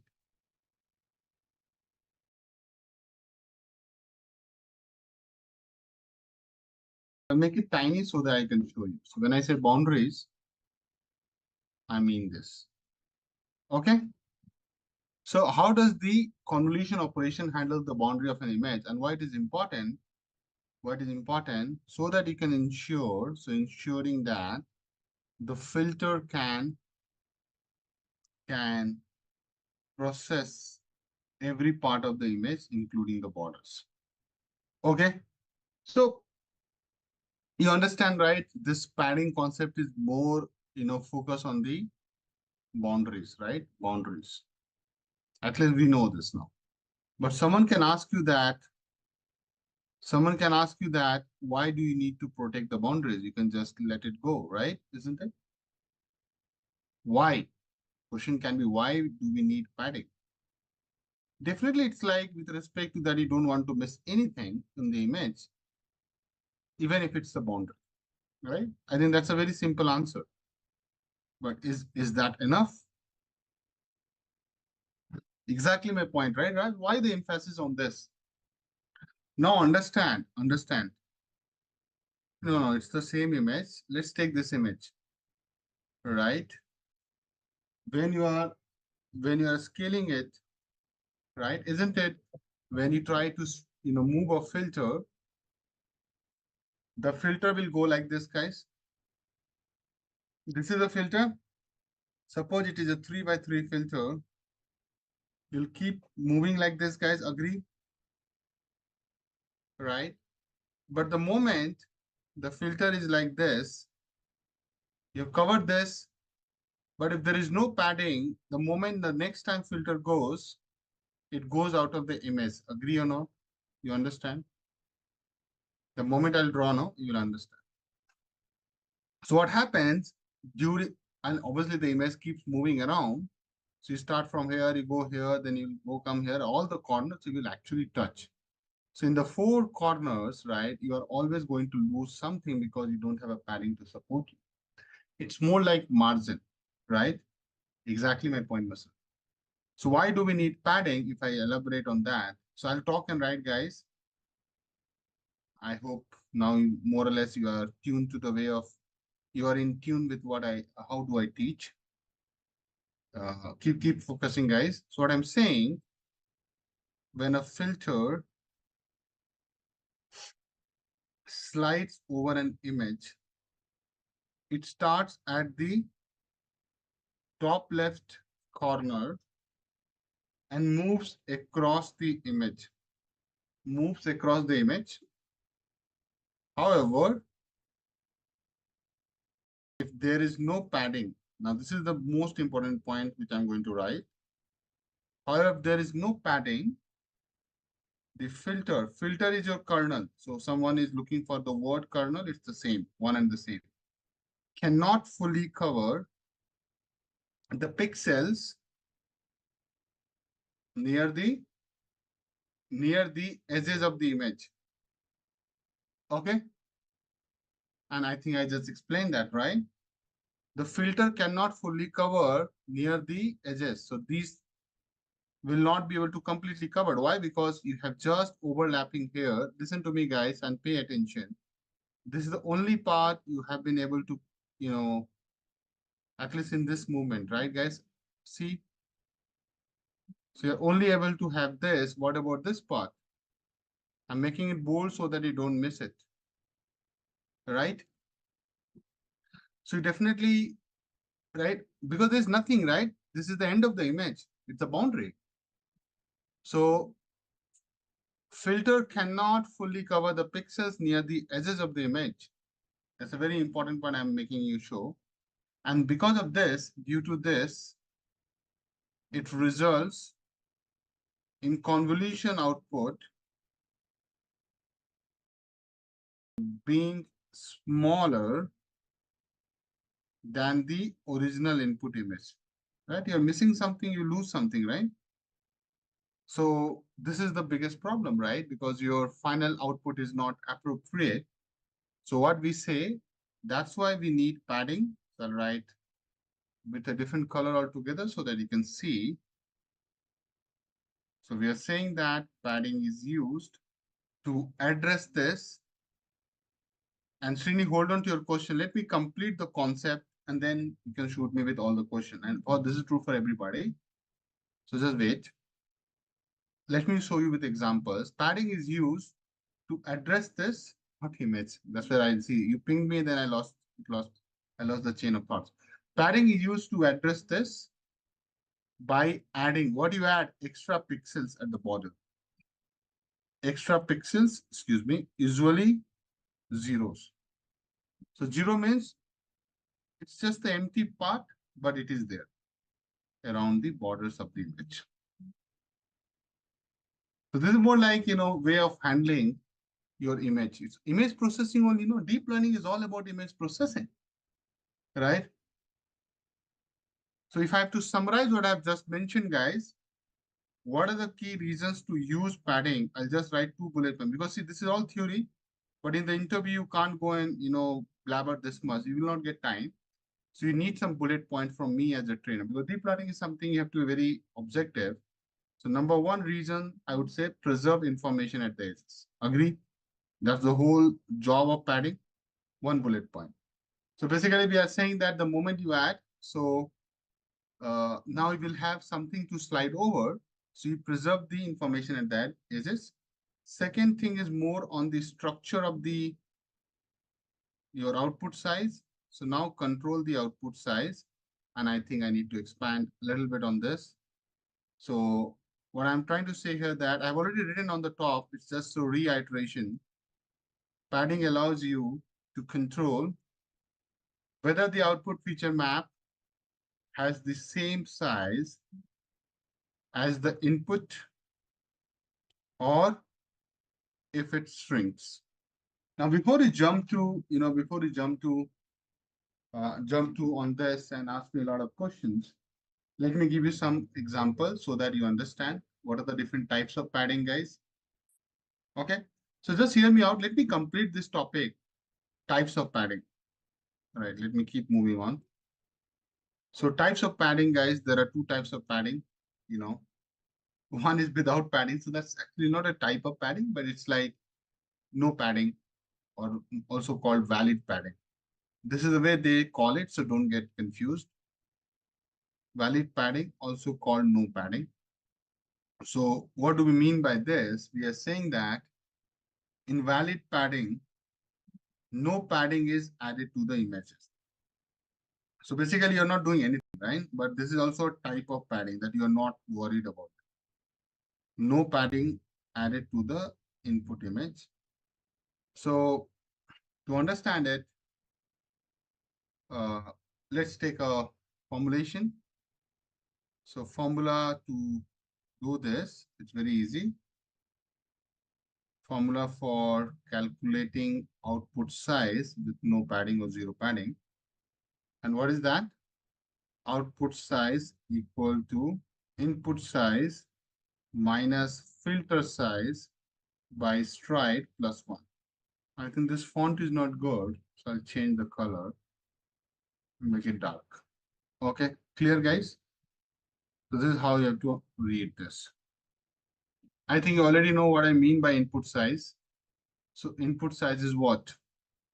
So I'll write where. See, I keep writing this because I know people misses it all the time. People miss it all the time. So I'm just trying to be more vocal about it. Keep telling the same thing so that you start getting hang of it. But very good, Usha ma'am, you're right. Size of the input image, height or the width, right? Filter size is size of the filter or kernel. Stride is step size of the filter, step size of the filter. I'm just revisiting this topic because I need it in the padding. Okay. So if I take an example, I have detailed it, Raj, a lot. So your question is already the heading in this. I don't know you are there or not, but impact of input size on kernel or filter selection, right? So how do we decide the size of the image? Sorry, size of the stride and size of the filter. So it's all covered there. So example is very simple, guys. I'll take an input image 5 by 5. So it's a square, 5 pixel height, 5 pixel width. I'll take a filter size. So filter image is default one, 3 by 3. And I'll take stride equal to 1. Make sense, guys? I think easy. So what is the valid, sorry, what is the output size with valid padding, guys? Since you're not doing any padding and you're asking this question. So it is 5 input size minus filter size, 5 minus 3 by 1 plus 1. So I think it comes to 3 by 3. Because see, guys, feature map will be also square matrix. So it will be 3. Actually, it is, if you do the math, 3, which basically means size of the output is what? 3 by 3. Right? So always a square matrix. Now, can you observe, we started with what input image size? 5 by 5. That's the standard thing. And can you see here? So what is the observation? You tell me. So with valid padding, basically no padding. With valid padding, basically no padding. You're not doing any padding. The output feature map will be smaller. The output feature map will be smaller. God, sometimes my English. Output feature map is smaller than the input image. Those who are wondering what he has said, output feature map is 3 by 3. I'm writing here bold and clear. And input image is how much, guys? 5 into 5. Any confusion? So I'm writing with this highlighter because definitely you can see that. Now the question is that why the hell we are even studying that? So you have to tell us why. So yeah, I have a reason to that. So write a big note. valid padding, which is basically no padding, when the primary goal is to reduce the size of the feature map. You want to do the downsampling for the big images, right? The whole idea is to reduce the size of the feature map. That can be reason, right? So then you have to be ready. If you're trying to reduce the complexity and the computational power you want to use effectively, then you have to go ahead with the assumption that, dude, I will be losing some information on the border, but I am fine with it. Depends on the project, depends on the requirement. Agree? If you're not too much concerned about the borders of the images, why the hell you care about it, right? Yeah, it can be a use case. Agree or not, guys? Come on. But if you are worried about the borders, border does play a big role in your image processing or image classification, right? Now, so look at this, na, Srini, I answered that, right? So if you keep striding, where you will struggle? In the middle or in the end? The whole concept of padding is what? You keep striding from left to right. Look at this part now. I think you missed that point. The whole point is that it will finally go on. So that's why. So when I say edges, don't think edges. Edges is, this is also an edges, huh? Edges can be on the face also in the middle of the image. So don't confuse the word. Edges can be even here, right? Eye edges, nose, right? So don't worry about edges. I'm talking about boundaries. So don't say the word edges, right? It affects at the corner. Did I write anywhere edges? If I've written, then I have to change it. Hold on. Let me just go through. Boundary I have used everywhere. Did I use anywhere edges? I'm just being careful. Yeah, cover the pixels near the edges of the image. So look at the word. So it has a lot of meaning when I write, you know, right? Edges of the image. I'm not saying edges in the image. So let me also write when I say edges, I want to super clear on this boundaries of the image. So even the right image also has edges, right? You can see this. So everybody just wait. I'll do this hands-on like I did it here, right? So we'll see that impact. Okay, don't worry. Shall we wait for that moment, guys? But I just explained valid. I've just done the without padding. Let me do the with padding. Same padding, also called zero padding. Please keep your terminologies clear, guys, as you move ahead. One padding I explained, valid padding. One is called same padding or zero padding. So what is it? I think you know the drill. So in same padding, can you see the word zero? It has some meaning, right? In same padding, the input image focus. So the input image is padded with zero around the border so that output feature map has the same spatial dimensions. I've already explained the word spatials. And that's in simple English, same height and width, same height and width as the input image. That's what we are saying. No shrinking. It's violet. Okay. I think one note is purple, right? Or that is also valid. Same spatial dimensions, right, as the input image. Clear? So there's a formula as well. Guys, come back on this. So there's a formula as well. Output size equal to input size by stride. Okay.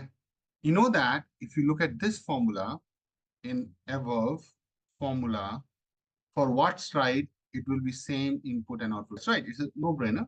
So I can write the output size is equal to input size, but there is a big condition here, but only for stride equal to 1. Those who are not able to understand what we are discussing here, put stride here 1, it will be same. But the moment you change the stride more than 1, 2, or 3, or 4, you are not going to get the same size. Agree or not? So then we need to calculate the padding. So to achieve, you know why we call same padding? Same padding as the input of the output as the input, same features in terms of dimension. That's the word got coined to achieve same padding.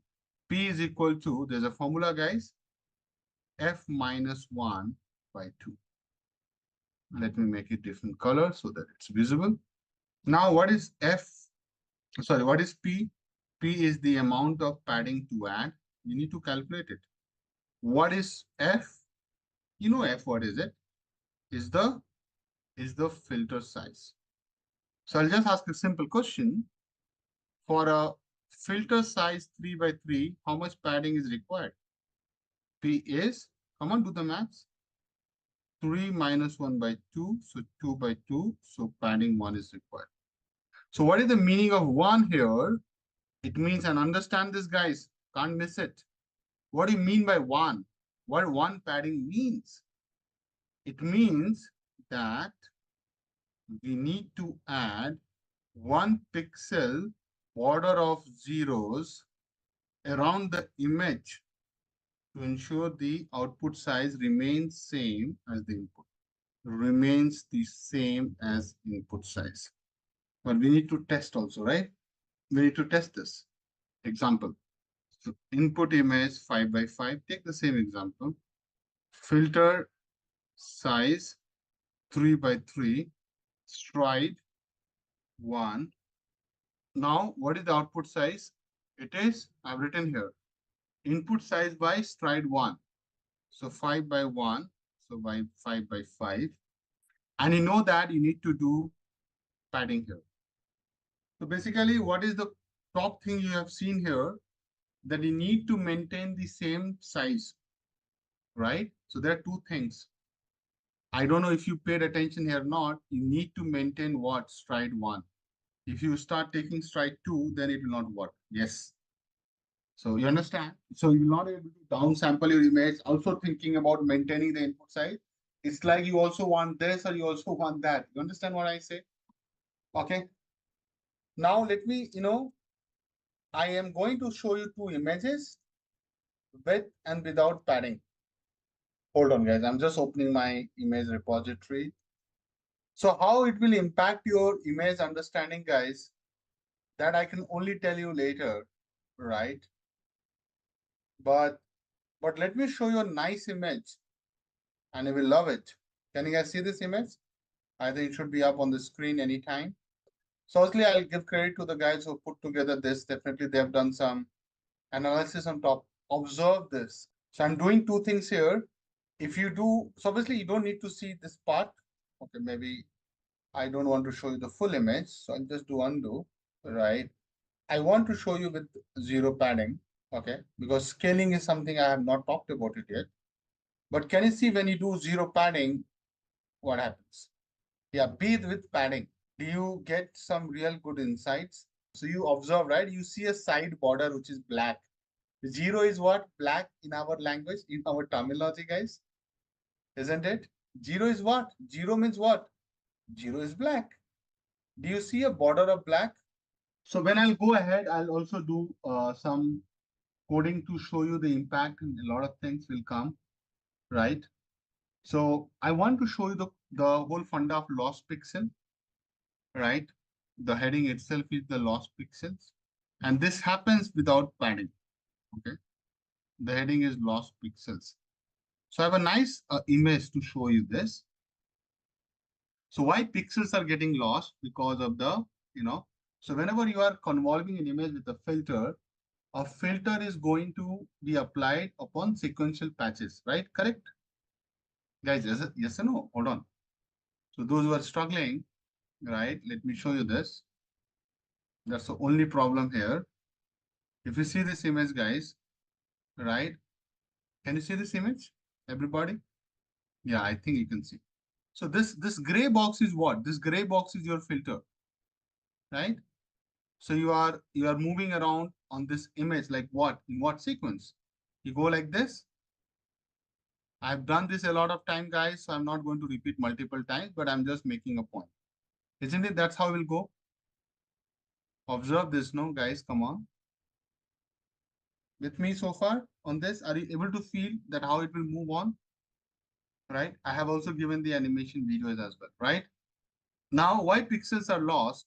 So to see this, right, you have to come to this image. Now observe this. This is the same thing I was explaining earlier, but it is such a nicely done. So you will see it. So what you're doing here, a convolution filter falls out of the bounds when scanning over an image. So here you have an image of 6 by 6. Can you see that? 1, 2, 3, 4, 5, 6. 1, 2, 3, 4, 5, 6. So image is of what size? 6 by 6. What is the filter size? I think you can see in this box. I'm highlighting so that you can count. It is 3 by 3, guys. Now see, if I move from here to here, when you come here, you have to stop here, right? So obviously you just have one. So see, if you follow me what I'm saying, guys, then you have taken this guy here. See, now see the beauty of if you don't do the full task, understand me. See this particular dot, just focus on this dot. Are you taking it three times? The first you took it here, the second you took it here. Can you observe it, guys? At least you're taking two times this dot in your correlation, in your snapshot. Are you able to see this? Can you observe this? Here you have taken this guy. Here you also have taken this guy, right? Are you with me? The moment you move out of here, you are not taking this anymore, right? True. Just focus on the corner. Just focus on this corner. Please observe. I want you to observe. So this guy comes only once here, and that's where we stop, right? Because you can't go outside. The moment, right? Because the moment you go outside, obviously we'll take care of this guy. You'll take care, but then you where you will go here, right? See, if you are observing, this is a valid convolution. You have full overlap, full overlap. It's a valid convolution, guys. You have a full overlap. Sorry. It's also valid. You have a full overlap. It's also valid. You have a full overlap. It's also valid. But the moment you go to the fifth and the sixth, it's invalid. Hello? Mathematically, I'm saying you don't have the same range. It will give through an error in your algorithm. Understand, you need the proper matrices to be multiplied. Are you feeling it, guys? So you stop here. You stop here. Suppose you don't go beyond this. You said, Akash, I understand what you're saying, buddy. I'll not go beyond this. I'll just be here, right? So how many times you have taken this particular dot on the border? Only once. Now, this is what you say you are losing some information, some complexity you're not able to understand fully if it's on the border. So what we have learned here, guys, let me write. So to illustrate, do you like this image, guys? And thanks to the people who have put together, I have not done it, but already I explained the concept. So I just keep using somebody else's diagram because I save time and my energy. So to illustrate, but you can give me credit to find it. Consider a 6 by 6 pixel image. So I'm just making that comment, the commentary here written upon by a 3 by 3 filter. As you can see above, the first four convolution fall within the image to produce 4 pixels for the first row. Are you able to get it? So for the first row, see, if you do a maths, understand. For the first row, this will give you 1 pixel. This will give you another pixel. This will give you another pixel. This will give you a final pixel. Guys, don't forget the maths. Let me go up. I think you are able to. I don't know how to. You remember I was calculating the feature map? So see, for every calculation, see here, you get just one value for it. Hello, you remember that or not? For one overlap, you get one value. Agree or not, guys? That's what I'm saying. So for one movement of the filter on the image, you get one value. Everybody comfortable with the statement I've written here? So what I'm saying, let me go down. For to produce 4 pixels for the first row, that's what you do first 4 on convolution. While that's why you're not image size is reducing, right? Even for slide 1, you will miss something. So while the fifth and the sixth instances fall out of bounds and hence ignored.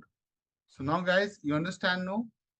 If you have an image 6 by 6, filtered 3 by 3, see, guys, this is your image, this is your filtered. So the feature map is what? It is going to be 6 minus 3 by 1 plus 1. How much is that, guys? 3 plus 1 equal to 4. means 4 by 4. Now you understand why does it come 4 by 4 nicely, guys? It's another way of looking at the same concept. You're reducing it because the fifth and the sixth bounds, sorry, fifth and the sixth pixel, they get ignored because of the way you are doing things. Everybody, so if you're ignoring something, right, definitely there are some information loss. Now, what is the implication of this? So see, to be honest, right, when you're looking at a large image, large means, ultra 4K, ultra HD image or HD image, right? It doesn't matter, right? Because you're just losing on the corner, right? You're not losing even 1%. It's 0.1%. Listen to me, right? But the problem is not here. Problem is on the smaller image where you have only 5 pixel or, sorry, where you only have very limited pixels, right? So I'll give you some maths because this is very important to understand. So hold on. If you don't understand this part, then you have not got it. So understand if you're losing two rows and two columns, guys, you're losing it now. You might be thinking, what is writing? What gibberish is writing? Come on. Your feature map is, right? Feature map is what? It is 4 by 4. Come on. What is the image size? You started with, come on, 6 by 6. Are you not losing two rows and two columns? Observe, na? Row, column. So every statement of mine has some meaning. Okay. So losing two rows and two columns, you understand, no? Might not seem to have with large image. With large image. You might be asking why you are saying that. So I have a point. See, take a some big image, ultra HD image, which is your 4K. Huh? What is the pixel of ultra HD image? You know that I had written. I don't know. I'm just writing from memory. I think this is it. 2160, or someone can confirm. 4K, right? 3840, 2160. If you just lose two rows here, what will happen? Do the maths now. Two rows, out of what? 3840. How much is that? So, or forget about, let's take a square matrix. So it's 2160. How much is that? Like equal, right? Into 100 if I do, how much is that? So it's not even 1%, guys, right? How much is that? 0.009 into 100 percentage, it is 0.009%. But not much, right, guys? Nothing is happening, right, guys? Come on, agree. So do you see any losses happening? Nothing here. But understand this, for ResNet architecture, it's the latest one in the market, right? For ResNet architecture, and that's who I'm talking about, 128. For ResNet architecture, which is 128, when I'll show you this architecture just for the sake of knowledge, you know, it has how many convolutional layer? You know that? 50 convolutional layer. Can you believe it?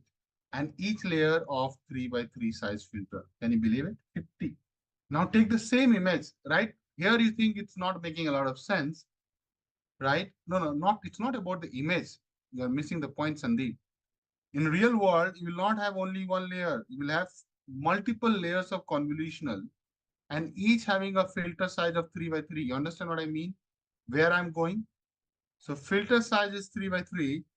Now for every 3 by 3, you're going to miss on what? Right? 2, 2, 2, 2. Agree or not? Guys, come on, do the baby maths now. 50 convolution layer. One layer, how many rows you are missing? Two rows of zeros, two columns of zero, correct? So 50, you know the basic math, unitary math. 50 layers, how many will do it, guys? Do the math. So 2 into 50, 100 rows and 100 columns. Because this step will happen 50 times, you have to accommodate 50 times. You started with the image size, right? So here it doesn't make any sense looking here. But suddenly your image size will come down to from 3840 to 2160. This is the original image. And the feature map will reduce to what? Which is the extracted and the output image. I would say, sorry, output image. How many you have to reduce on rows? 100 and 100 in columns. So do the maths now. It is 3740 and 2060, guys. Come on. Is my mathematics correct, guys, here? It's simple. You understand? Just understand this. So now how much is the reduction factor? Do the maths again. So 3740 divided by, you started with 3840. How much is this? And you have to do 1 minus. Guys, what do you think? Now, do you see it has an impact of what? Into 100. So basically it is 2.6%, right? On one side. Then you also on the rows. So don't want to miss that also. You have to do this also. Don't think it is done. And 4% from here. So what do you guys think? How much is total loss? Total loss you have to take from rows and columns is a 2D image. 2.6 plus 4.63. How much is that, my dear?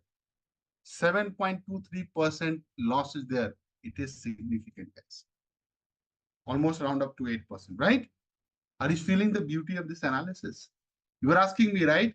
So 7% loss is good enough for a movie, for like a lossless information if we need. So definitely pixels are getting lost and I have quantified the loss. Are you seeing this analysis, guys? Someone can ask you this question in the interview that how much loss you will see. You understand the power of this analysis. Someone can ask for a resonate architecture 128, right? How much is the loss if you do this? I hope you are able to understand the impact of this discussion. Now you might be thinking, Akash, this is okay. Why are you so worried? So I'm not done. You remember, guys, I did the MNIST database. I hope you remember that. I did the digit handle on recognition, right? So in that, what was the image size?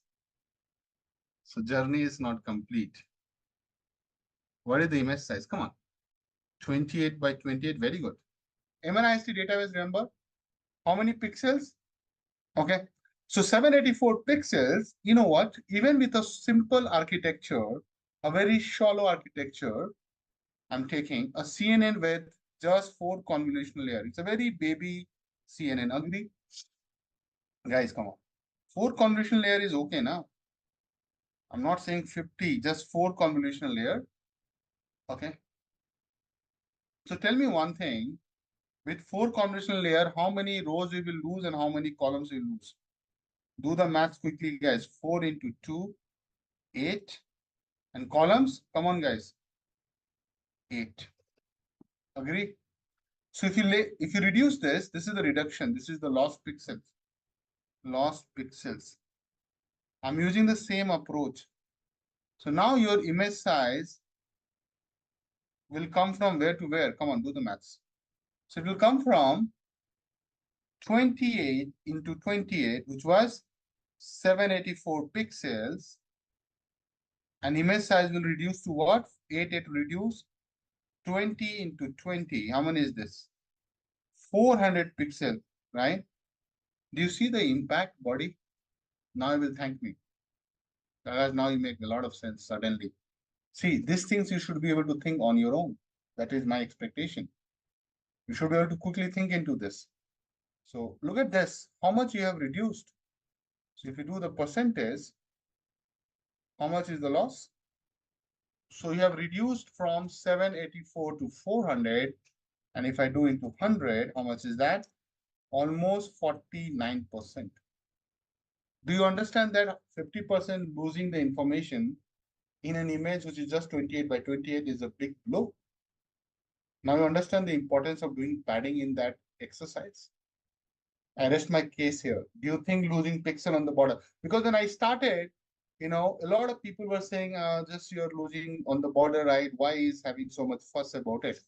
But this is where the discussion ends, right? That's why I say keep faith in me, keep supporting me, and So I started like a simple thing, but you might be thinking, what is writing? But suddenly you see that, oh, magic has happened. So magic is already know it will happen, but you guys just lose the patience. And that is a common behavior because this behavior is important also. So don't think uh, I'm saying something wrong, but you also have to have faith when I say something. Good. But this discussion is yet to be over. Okay. You know me. So this discussion has yet a lot to be done. But this is another big concept. So if you recall or recap quickly, in this notes, I started with the image size, I started with the filter, then I talked about stride, and then I talked about padding. So if you see, right, I'm keep adding the complexity in the CNN, although without doing any CNN hands-on, to be honest, right? So this is the depth I have to provide to you as a good trainer. If I don't do it, I'm done. So if you understand, you have the feature map. How does feature map gets calculated with the stride and the image size? This formulation don't follow, don't miss. Then I talked about a lot on the impact of this and that. Then I brought padding. Make sense?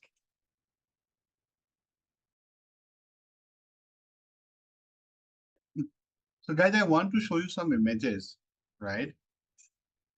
Uh, so I want to show you convolution with padding and without padding. Okay. So look at these images, guys. Do you see any difference?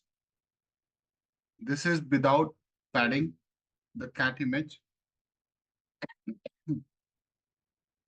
and this is with padding. So on the left, you have the original image. What do you think, guys? Do you see some difference? If you are able to pay attention, you will see difference. So guys, look at the edge. Do you see any black dots? Any border here without padding? Just see there. Nothing. Just observe the borders. Come down. Do you see something dark is there on the border? I'm showing you this zooming in because unless until you zoom in, you will not see. Everybody, but you observe this. See, border. Now I will not miss it the moment I zoom out even. But in the hands-on, I will be able to show the striking difference by taking a use case. This is a large image. It's a cat image. So definitely, but this is how it will look like with padding and without padding. So the first image is without padding.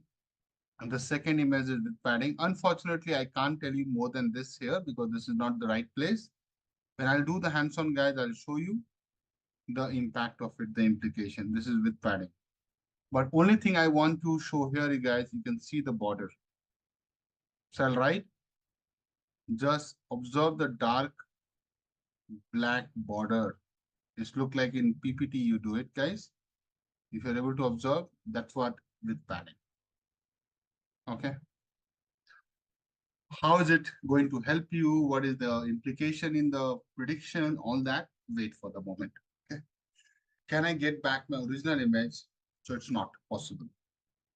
Because once you've done the convolution, the whole point of doing convolution that you're going to lose information. Some information is definitely lost, right? So you can't get back to that. Doesn't matter. It's a non-reversible operation, right? Downsampling is non-reversible. And I think in electronics, they teach this, right? So in digital communication, right, which we are talking here, right, in terms of, this is digital, right? Talking over a Zoom is a digital. Talking through a smartphone is a digital communication. You know that, guys?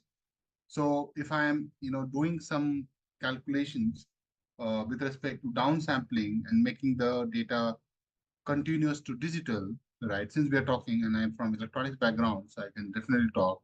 So this is like a continuous signal, right? How this is our voice looks like. But you take samples at equal interval and make it digital, right? Isn't it, guys? You can't ever go back. Make sense? It's irreversible.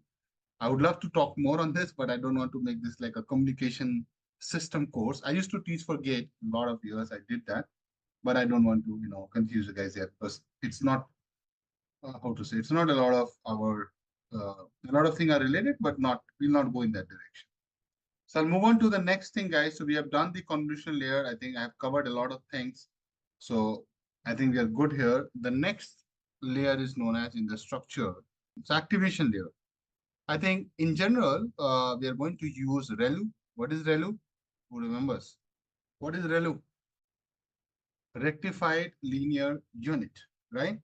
So I'll just write one line because I have already talked about it. Most commonly used, so it is one of the most activation functions, most commonly used activation function. I my pen is misbehaving.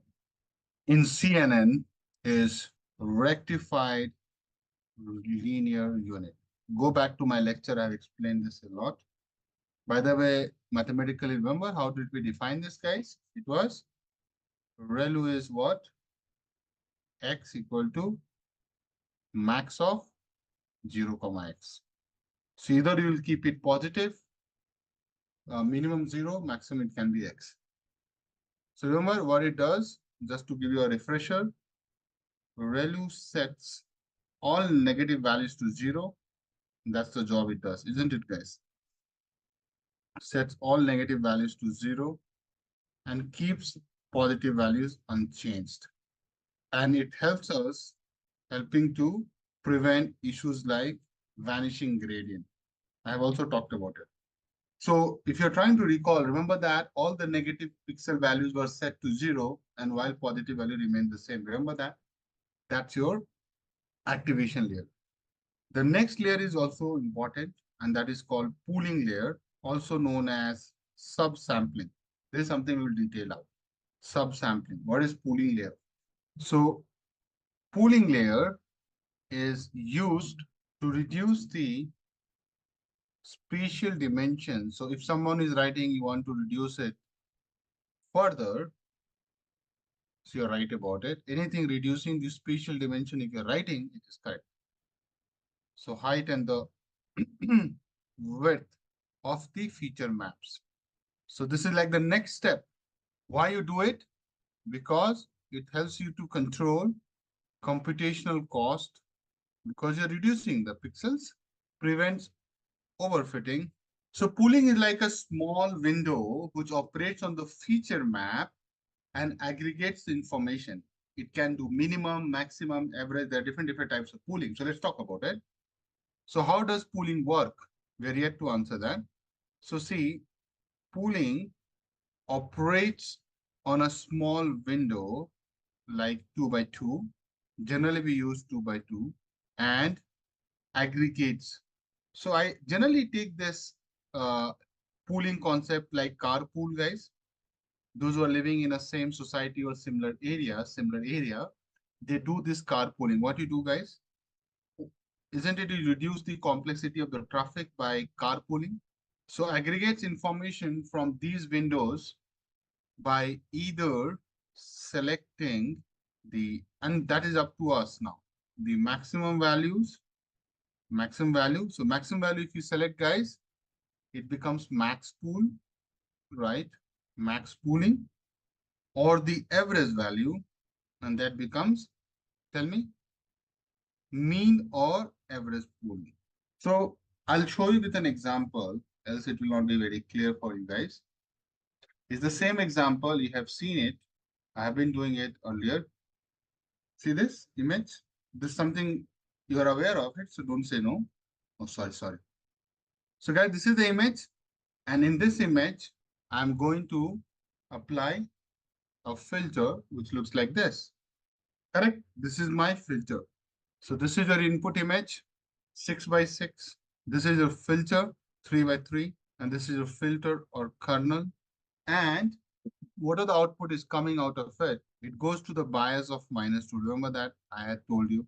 And finally, you have a feature map, right? Then it goes through the ReLU operation. I'm showing the whole, so it goes through the ReLU operation, something like this. Not this. Why the wrong image is getting called? Yeah, this image. So it goes through the ReLU operation, guys. Now tell me what will happen after the ReLU. Your feature will look like this with the max pooling. See this. Now this is amazing. And thanks to the guy who had put together. So observe, and you can validate this later also.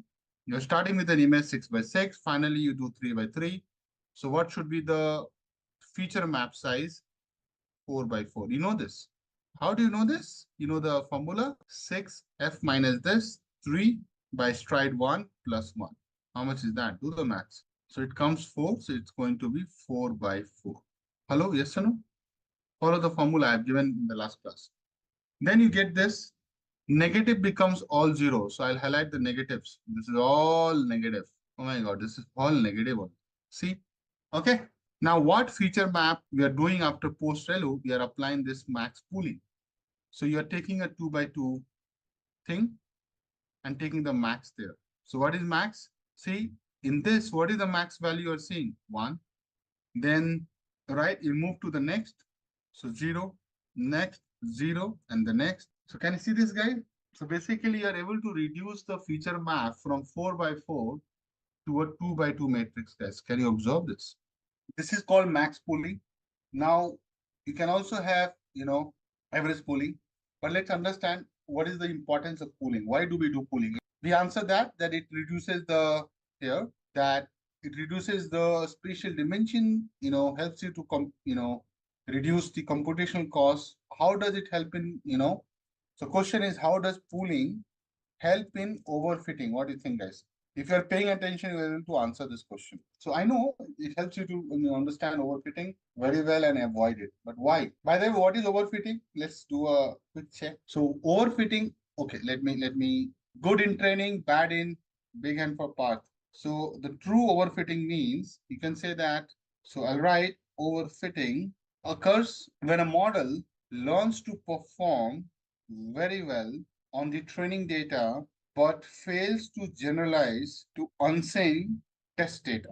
Correct, no, guys? This is overfitting, no? So very good accuracy on the training, but the moment it comes to the test, it fails, right? I thought I should write here. Correct? This is important. But how does pooling help you there, right? So tell me, everybody agrees, number one point, pooling helps with overfitting. We just answer that. As it reduces the spatial dimensions, we also told this to you guys, the spatial dimensions of the feature maps, right? But how does it help you with overfitting? If you have less dimension, right? Basically, it means what? The number of parameters will reduce. No, guys, come on. Think in terms of neural network. The number of parameters and computations in the network is reduced. So now your model will fail to do a lot of learning. It will not try to learn everything. That's where the overfitting happen, right? If you are training a lot, I think Usha ma'am, somebody mentioned that, you're training a lot means you're training on a lot of parameters. It means that you are not going to get a very good result because you're over training, you're over memorizing over memorizing this whole thing. So what I'm trying to say, just try to connect the dots and listen to me. Fewer parameters mean the model is less likely to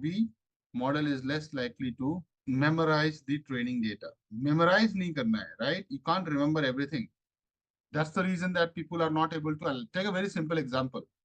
If you're that's where if you're trying to learn science, right, if you're memorizing things, it will still work to an extent.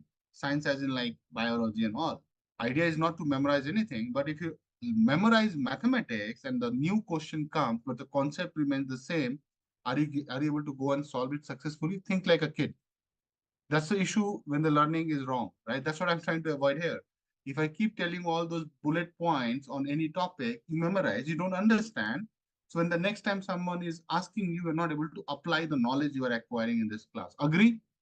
Same is with the modeling, right? See, what we are learning here is as good as what we are trying to do in the model also. So fewer parameters mean model is less likely to memorize the training data. Do we need model to memorize things? No. We want model to understand things. And if you are doing this, that it is not going to learn everything, means it will not store a lot of information on those parameters. Model is going to be, that's a sign that model is going to be not be overfit. So less likely means, my dear, that model less likely to be overfit. So this is a very good argument that, oh, you know what? Pooling helps you to do. Pooling helps the model with overfitting. Model prevents overfitting because of this. But if someone asks, can you explain this? Then you have to talk like this. Makes sense, guys? I'll tell a very simple example and you will understand what I mean. Suppose I take the example, guys. Suppose you have 32 by 32 image size. Let's say this is your feature map.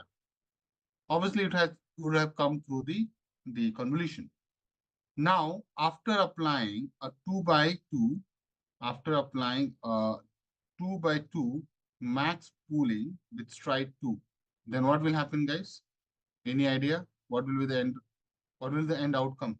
So here the formula is output size. Maybe I'll write the formula in something different, bold. Output size is equal to input size minus filter size plus 2 plus 2 into padding.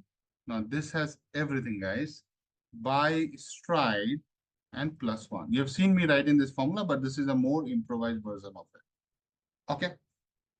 So now let's take the example. In this, we already know. So let's take a very simple example. 32 is the input size. Let's say filter is 3 by 3 plus no padding divided by stride 2 plus 1. How much is this? Guys, do the maths. So I'm saying that we are taking with stride 2. So how much is that? So it is 29 by 2 plus 1. How much it is coming?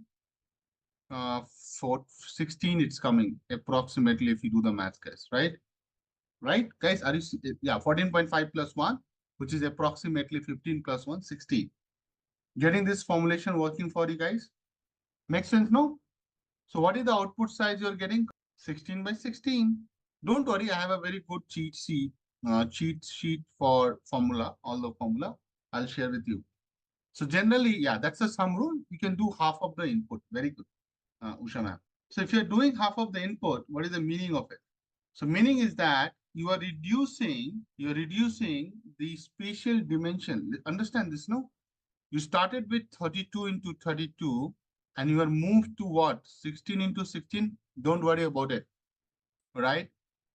So you have done this max pooling with stride 2. So don't miss it, right? So how much is the reduction you have done? So do the math. 16 by 16, divide 32 by 32. You know that 2 into 2, so 4 times. Not 50%. That's where you guys miss the concept. 4 times is what? You are doing half in one. So 4 times. Is it 4 times is 50%, guys? So what is the observation here? Observation is very simple. So after doing max pooling with stride 2, spatial resolution of the feature map, I'm just making the comment here, reduces by 4 times, meaning, what does it mean? Meaning the following layers, the layers after this, have to process much smaller inputs, reducing the overall complexity of the network. And you know that if a model is less complicated, less complex, it is less overfit. You agree, no? Remember when I don't know, did I teach you the machine learning part or not? But if you pay attention and understand what I'm saying, if the model is less complicated overall, you are going to have less problem in the model with respect to overfitting. So in different ways, I'm reaching to the same point. Fewer parameters, less complications, all indicate a better model fit. Now also understand, pooling also helps you with one more thing, and that is with respect to image. So I have to give you that point. So this is note number 1. I have note number 2 also with respect to pooling only. So let me write pooling layers, and generally we use max pooling. So I'll write particularly max pooling help the model, and this I will only able to show you on the in the hands-on, guys. So you can mark a note. The Akash mentioned that here it will show on the hands-on because I need to show that in life. On the most important or prominent, both are the same words, features within a feature map. So not everything is important, right, in an image within a feature map. So max pooling helps you to zoom on the important thing, ignoring the unimportant thing. Generally, what are the important things in a feature map is your edges or the textures. You remember the dog image, guys, the dog image. So you are going to pay more attention to the edges or the texture of the image, not on the edge of the image, within the image edges or texture. So what I'm saying that by selecting the maximum value within that window, remember that window? I'll show you, I'll go up, let me complete. By selecting the maximum value within a pooling window, the neural network becomes less sensitive to small variation, which is your noise in the image. in the input image. So until unless it is not a big feature change, it will not capture. You understand what I'm saying? I'll show you what I mean. So dominant feature it will capture, right? It will not take the redundant features, redundant images quality, right? So end of the day, it's a very big thing, right? Don't take it lightly. It's a very, very important thing that an image after max pooling becomes very choosy. Okay. But I can only show you this with some images, as there's no point I can show you here. But I can definitely show you some images that after the pooling, what happens, you know, you will love it. But expect that I will be doing these things. Guys, can you observe? It doesn't mean that I like cats. Generally, people are doing tests on the cats. So in the lab, people use rats. Here they are using cats. So I don't like cats at all. I love dogs, but the images source is like this, so I can't have a say on it. Okay. So those who love cats, enjoy. Isn't it? So guys, if you see, so what I'm showing you, let me also explain what I'm showing you. So I'm, trying to, show few things and just observe it first. So, and I'll do all this coding to bring it up. So don't worry about that part. So what I'm saying, guys, you know, so if you see the difference in the images as it goes far and far, right? Can you see it's being done max pooling 4 times? If you are smart, you would have find it. So starting from here, look at this. Are you seeing going half? Let's do the rough math, 200, 200. Then again, you're going half, do a rough math, 100, 100. Again, you're going half. Okay, those who are able to notice it, right? Big hand. First, let me give the big hand, if you notice it. So these are all impacts of pooling. What is that pooling? Max pooling. Okay, now, do you see that as you go, yes, you have done it 4 times. Definitely, you have reduced the image quality to a great extent. But are you able to see that it focuses more on the edges? I'll show you how. For that, I have to go bigger. So after the first pooling, right, if you pay attention and I need your full attention, edges are not getting lost. So I'll show you how.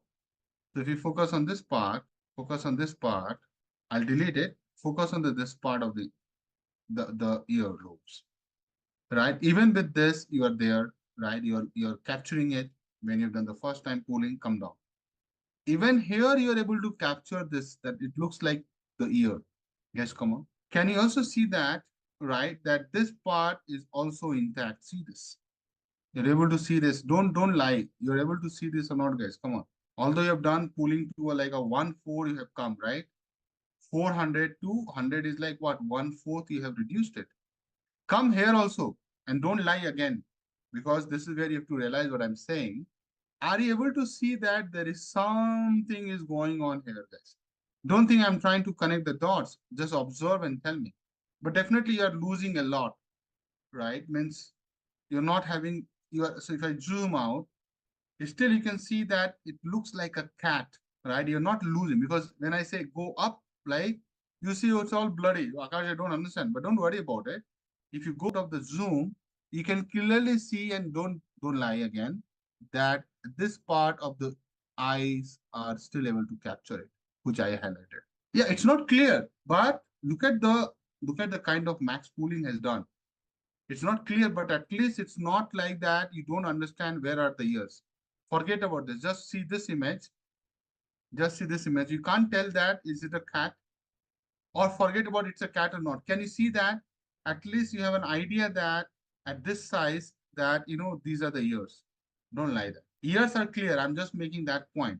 Rest everything is very cluttered because it doesn't pay attention to this, because there is no information, right? It's redundant, right? If you come to the pixel level, what is the difference between this pixel? Listen to me. This pixel and this pixel. Do you see any edge? No, I don't see any edge. It's just the fur. It's uniformly distributed, so I don't see. Guys, agree or not? But you can clearly differentiate from this to this part. Are you feeling what I'm trying to highlight here, guys? Understand what I mean when I say edges in the image. There is an edge. There is a clear edge here. And that's how our faces are designed like that, right? But you can't differentiate much between these 3 pixels. It's bigger than pixel, by the way. Okay, I'll come down. Now, I'll also show you an image which is now making more grayscale and only focusing on the edges. Look at this beauty. It's the same image, slightly done differently. But can you see edges are coming so nice? I hope you're able to see. The edges I talked about, guys. Can you see it? Even in this, you have some vague idea. So now if you pay attention that finally, right, finally you are seeing only the edges. It keeps removing the extra information. Like in this image, sorry guys, in this image, if you see, it's also giving you these edges. See there. In later, still it is preserving this, right? This part of it. In the third one, it is still there. This part is there. In the fourth one, it's almost gone. See, almost gone. That clarity is gone. Just it's focusing more. It's just focusing more on the edges. But yeah, don't worry. I'll come back on this again at the right time. But you got the idea or not? That's the whole point I'm making. I'm not teaching you the padding and the importance. Not everything hands-on here. This is not the hands-on. This is the hands-on output. Hands-on will be done in front of you guys live. Make sense? This is what we call pooling. Everybody's clear with pooling? Okay, so I talked about max pooling, but there is also called average pooling. So where are the use cases? So I'll just write one. Average pooling use cases. See, max pooling. So max pooling definitely picks in that range the max value, but when used, so I'm going to write that. It is often used application area because it tends to, so this is more popular, by the way. It tends to retain the most important features. That's the reason. So whenever you want to just focus on retaining the most important feature and remove the redundant features in the image, you go for a max pooling. Okay. While average pooling, which is like taking in the window the average of the values in the feature map, it is used in the cases where smoothness or overall representation is more important than retaining high intensity features. So I'll also show you that in the hands-on, both the pooling, so that you know the difference. Hold on, guys. I'm showing one image and you will like it. It's a colorful image. You will love it. Not only like it. Guys, can you see this image? Maybe I'll show a bigger image. So I'll do a lot of detailing out later. Ah, this is perfect. Okay, in this, the bonus is that I'm also showing you the min pooling. Now, the moment you see this image, you'll understand what I'm saying. Can you see, and you have to go closer. Can you forget about anything else? The moment I zoom in, you'll say, Akash, I got it. Can you see it focuses more on the edges? This max pooling, max pooling, right? So focus on the edges. See this. Observe this, no? Edges it picks. See? Okay. I'll come to the average pooling. This is like applying a filter on your face, right? Instagram filter. It smoothens out. It doesn't give you a lot of, see, it doesn't pick the edges. Look at the colorful. See, there are a lot of edges are there, right? A lot of edges are there showing the beauty of the flower. This guy is trying to pick it. Can you see these white dots, my dear? This is trying to picking it up. But the moment you go to the, why I'm showing you the zoom in, so that you can understand the difference. The moment I go into the average, it's like a paintbrush job. Like I'll make it everything uniform. It's like a plain face. Hello, making sense? Okay. So this is what my point. But are you getting the hang of these details, my dear? So funny what I'm saying, right? Average is making your image much more smoothing effect, right? That's the word I've written now. If I go back to my OneNote, am I not saying that it is going to smoothen the overall image? It doesn't pick the edges. There's, I know you might be thinking, Akash, there is an edge now. Why you are saying there's no edge? You're thinking about this as the edge? No, this is just the pattern of the petals. Edge is like this. Observe the difference. See, it's showing those rig images, right? That zigzag thing. It is trying to pick that zigzag thing, guys. Observe this, right? It's trying to pick that zigzag thing, right? It doesn't smoothen out. Here, it gives a very nice shape going like this. You understand, funny? So what I'm saying, average pooling is going to, average is like average only, na? And look at the statement also, right? If you want to find the topper in the class, isn't it not you're like going to highlight it? I always take this example. Suppose in my class, and you have seen me doing this in statistics also, if you have been taught by me statistics, see, so in my class, there are a lot of people, as in this class also, right? Deep learning class. Now, the moment I want to find the max in my deep learning class, I said, this is the guy, right? Isn't it? This is like saying the max. How I am saying the max is like the max performance delivered in interaction, right? Let's take anybody, Srini, for example. So are you not highlighting a guy here? Come on, think about it. This is again copyright me. Nobody will explain pooling with this example of a class. Think like Mr. Srini is the topper in deep learning. So his marks is going to be the max, right? Top of the class. But the moment I say average, isn't it? I'm saying smoothing out the marks of the performance. I'm saying on an average, so I'm highlighting everybody. See the brilliant example I've given. Smoothing out the performance. So smoothing means if someone is getting higher, someone is getting lower, I'm going to average it out, right? So performance is going to be averaged out. Both the performance. Performances as in good, bad, top notch, worse. Everything is going to be averaged out. This is how the beauty of statistics is, right? So that's what is being done. You are not highlighting anybody. You're saying everybody is important here. So this is everybody. And here you're saying I will highlight some. So I explained this with the concept of statistics, and you're doing statistics only, no? You're taking max, you're taking average, you're taking min, right?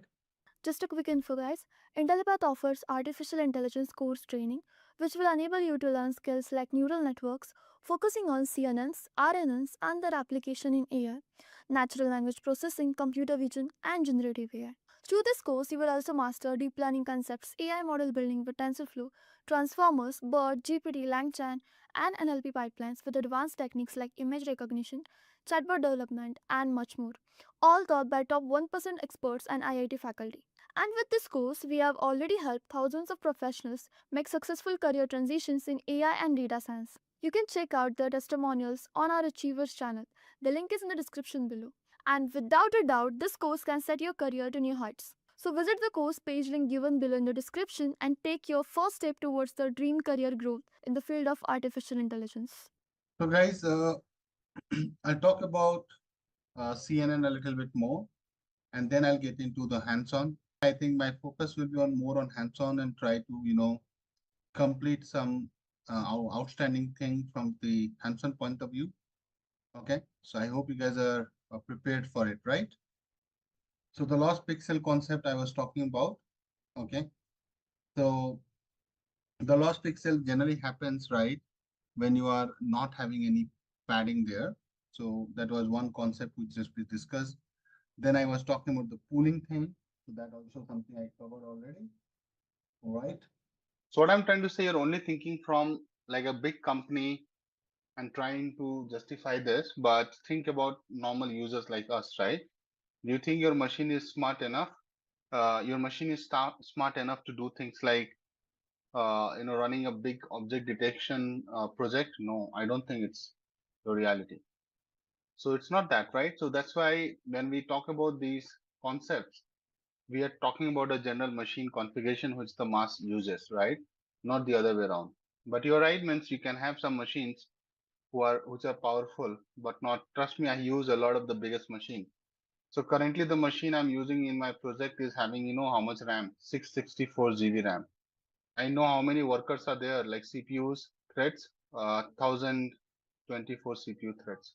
And still sometime it doesn't work. Can you believe me? 664 GB RAM I'm using on a server.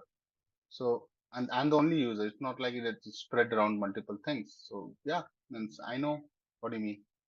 Guys, this is just to show you the recapping the padding once more in a different way. So you can see, right, this is your original image of size 1, right? So if you see this here, pixel utilization for convolution of size 1 by 1, 2 by 2, and 3 by 3 respectively. So if you guys observe this, right, you have, so if you look at 1 by 1, which is basically 1 in the row, right? 1 is like what? 1 by 1 size is what? This is just 1 pixel. Can you see this? So this is just 1 pixel, like 1 by 1, right? 2 by 2 is what? You have, right? This is a bit confusing diagram. I think I should rather not use it because you will get confused. Hold on. I think I should take a different diagram altogether. So see this diagram. Is it visual, guys? So now I think this is much better, right? I hope you also like it. So this is an input image. What is the size of the input image? It is 3 by 3. What you observe, can you see that you have done a padding of 1? So basically you have added how many columns? Added 2 columns, can I say that? Right? And similarly you have added how many rows? You have added 2 rows. Look at this along this line. So you have added 2 rows. So added 2 rows. So this visual help you to understand your input size from 3 to 3.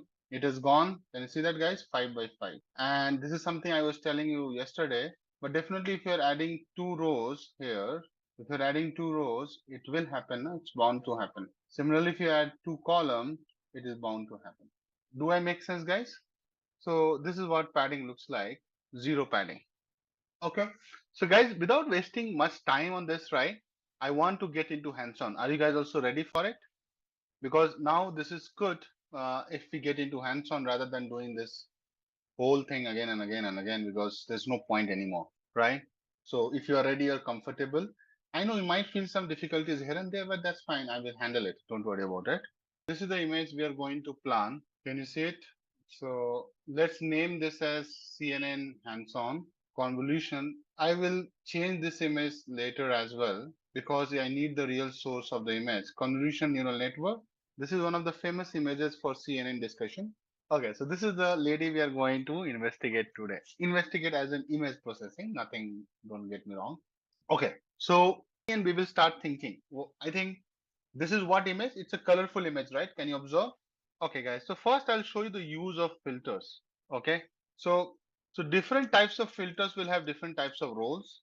So first thing first, this is a colorful image, right? So we need to convert this image into what? A grayscale image. Generally we do that now. So how we will convert this image into a grayscale? Open CV library. Okay, so let me take it. So the first step, so guys, we need to convert colorful image to grayscale using PIL. That's one option. Or you can also use OpenCV, or you can use also Matplotlib. So these are the options. What are these, guys, my dear? Either you can use one of these libraries. These are libraries, no? Using one of the libraries, I missed to write. Which I prefer the most is your right. So we can focus this PIL import image. I think Matplotlib I have already, yeah, already there, na? PIL import image. So it's there. You don't need to do it. So to convert the image to grayscale, so the function is image underscore, you can say gray, and you can say image. I think I'm calling it image, right? img dot convert, and this is the code L. Okay, and then you can show the grayscale image. Okay, so you can do plt dot im show image underscore gray. Okay, c map equal to, that's your color map. Remember I had done this earlier also. And plt dot axis, we can switch off the axis up to us, and plt dot show. I hope it works. See, it's the same image.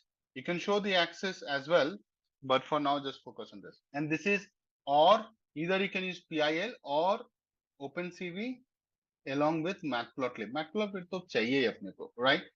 So that's the difference. Are we good, guys? Now, if you want to understand this part of the code, the most important thing is this. What is this? This is the code for converting the image to the grayscale. This is where you convert the image to grayscale. And here, more or less, you're printing it. But is this the pixelated form of the image? No, we'll come to that later. It's not the pixelated form. Do you see any pixel here? No, right? So far with me, this is not the pixelated form of the image. This is a fine image. It's talking about using OpenCV. You can also do. So now I just search the documentation because obviously not everything is on my top of my head. So I know L represents here. Now I can recall. I just search my document. L represents, the meaning of L is luminance. See, I generally don't go just blabber things. So luminance is for grayscale image. And grayscale image is like as good as calling it single channel. So if you remember single channel, 3 channels like RGB, I have talked about it. I also mentioned earlier that each pixel, just refreshing your memory, guys, if you recall, each pixel can take the value is a shade of gray ranging from 0, which is black. Remember that I have taught you in very detailed manner, 255, which is white. Now I'll do the same using OpenCV. So I'll say image underscore gray open CV. So I'll just call CV equal to, so the library says CV2 CVT color. I hope it works. I'm doing that only, no? CV2 dot CV2 CVT color image and CV2 color BG. That's why I did not use it. You know why? Look at the syntax complexity. Even if you try to remember, you can't remember this. Then take this part of the whole thing. I think we have to import CV2. I have not done it. That's why it's showing all. So import CV2. I hope I don't need to install image gray underscore CV, CV2, CVT color, IMG. That's the name of the image, right? CV2 dot color. I'm just thinking BGR to gray. Let me try this. Import CVT works, right? There's no problem. So what is this error? Source is not a numpy array. Is it expecting a numpy array? Interesting. Yeah, image is not my numpy array, guys. So need to convert this to a numpy array. I understand now what's happening. So guys, what's happening now? You understand what's happening, guys? This image is not a numpy array, no? So what is the type of the image? So what we have to do? No, it's fine. I think we can handle it here. Don't worry about it. We need to, so it's a PIL image, right? So we need to convert this PIL image to a grayscale image.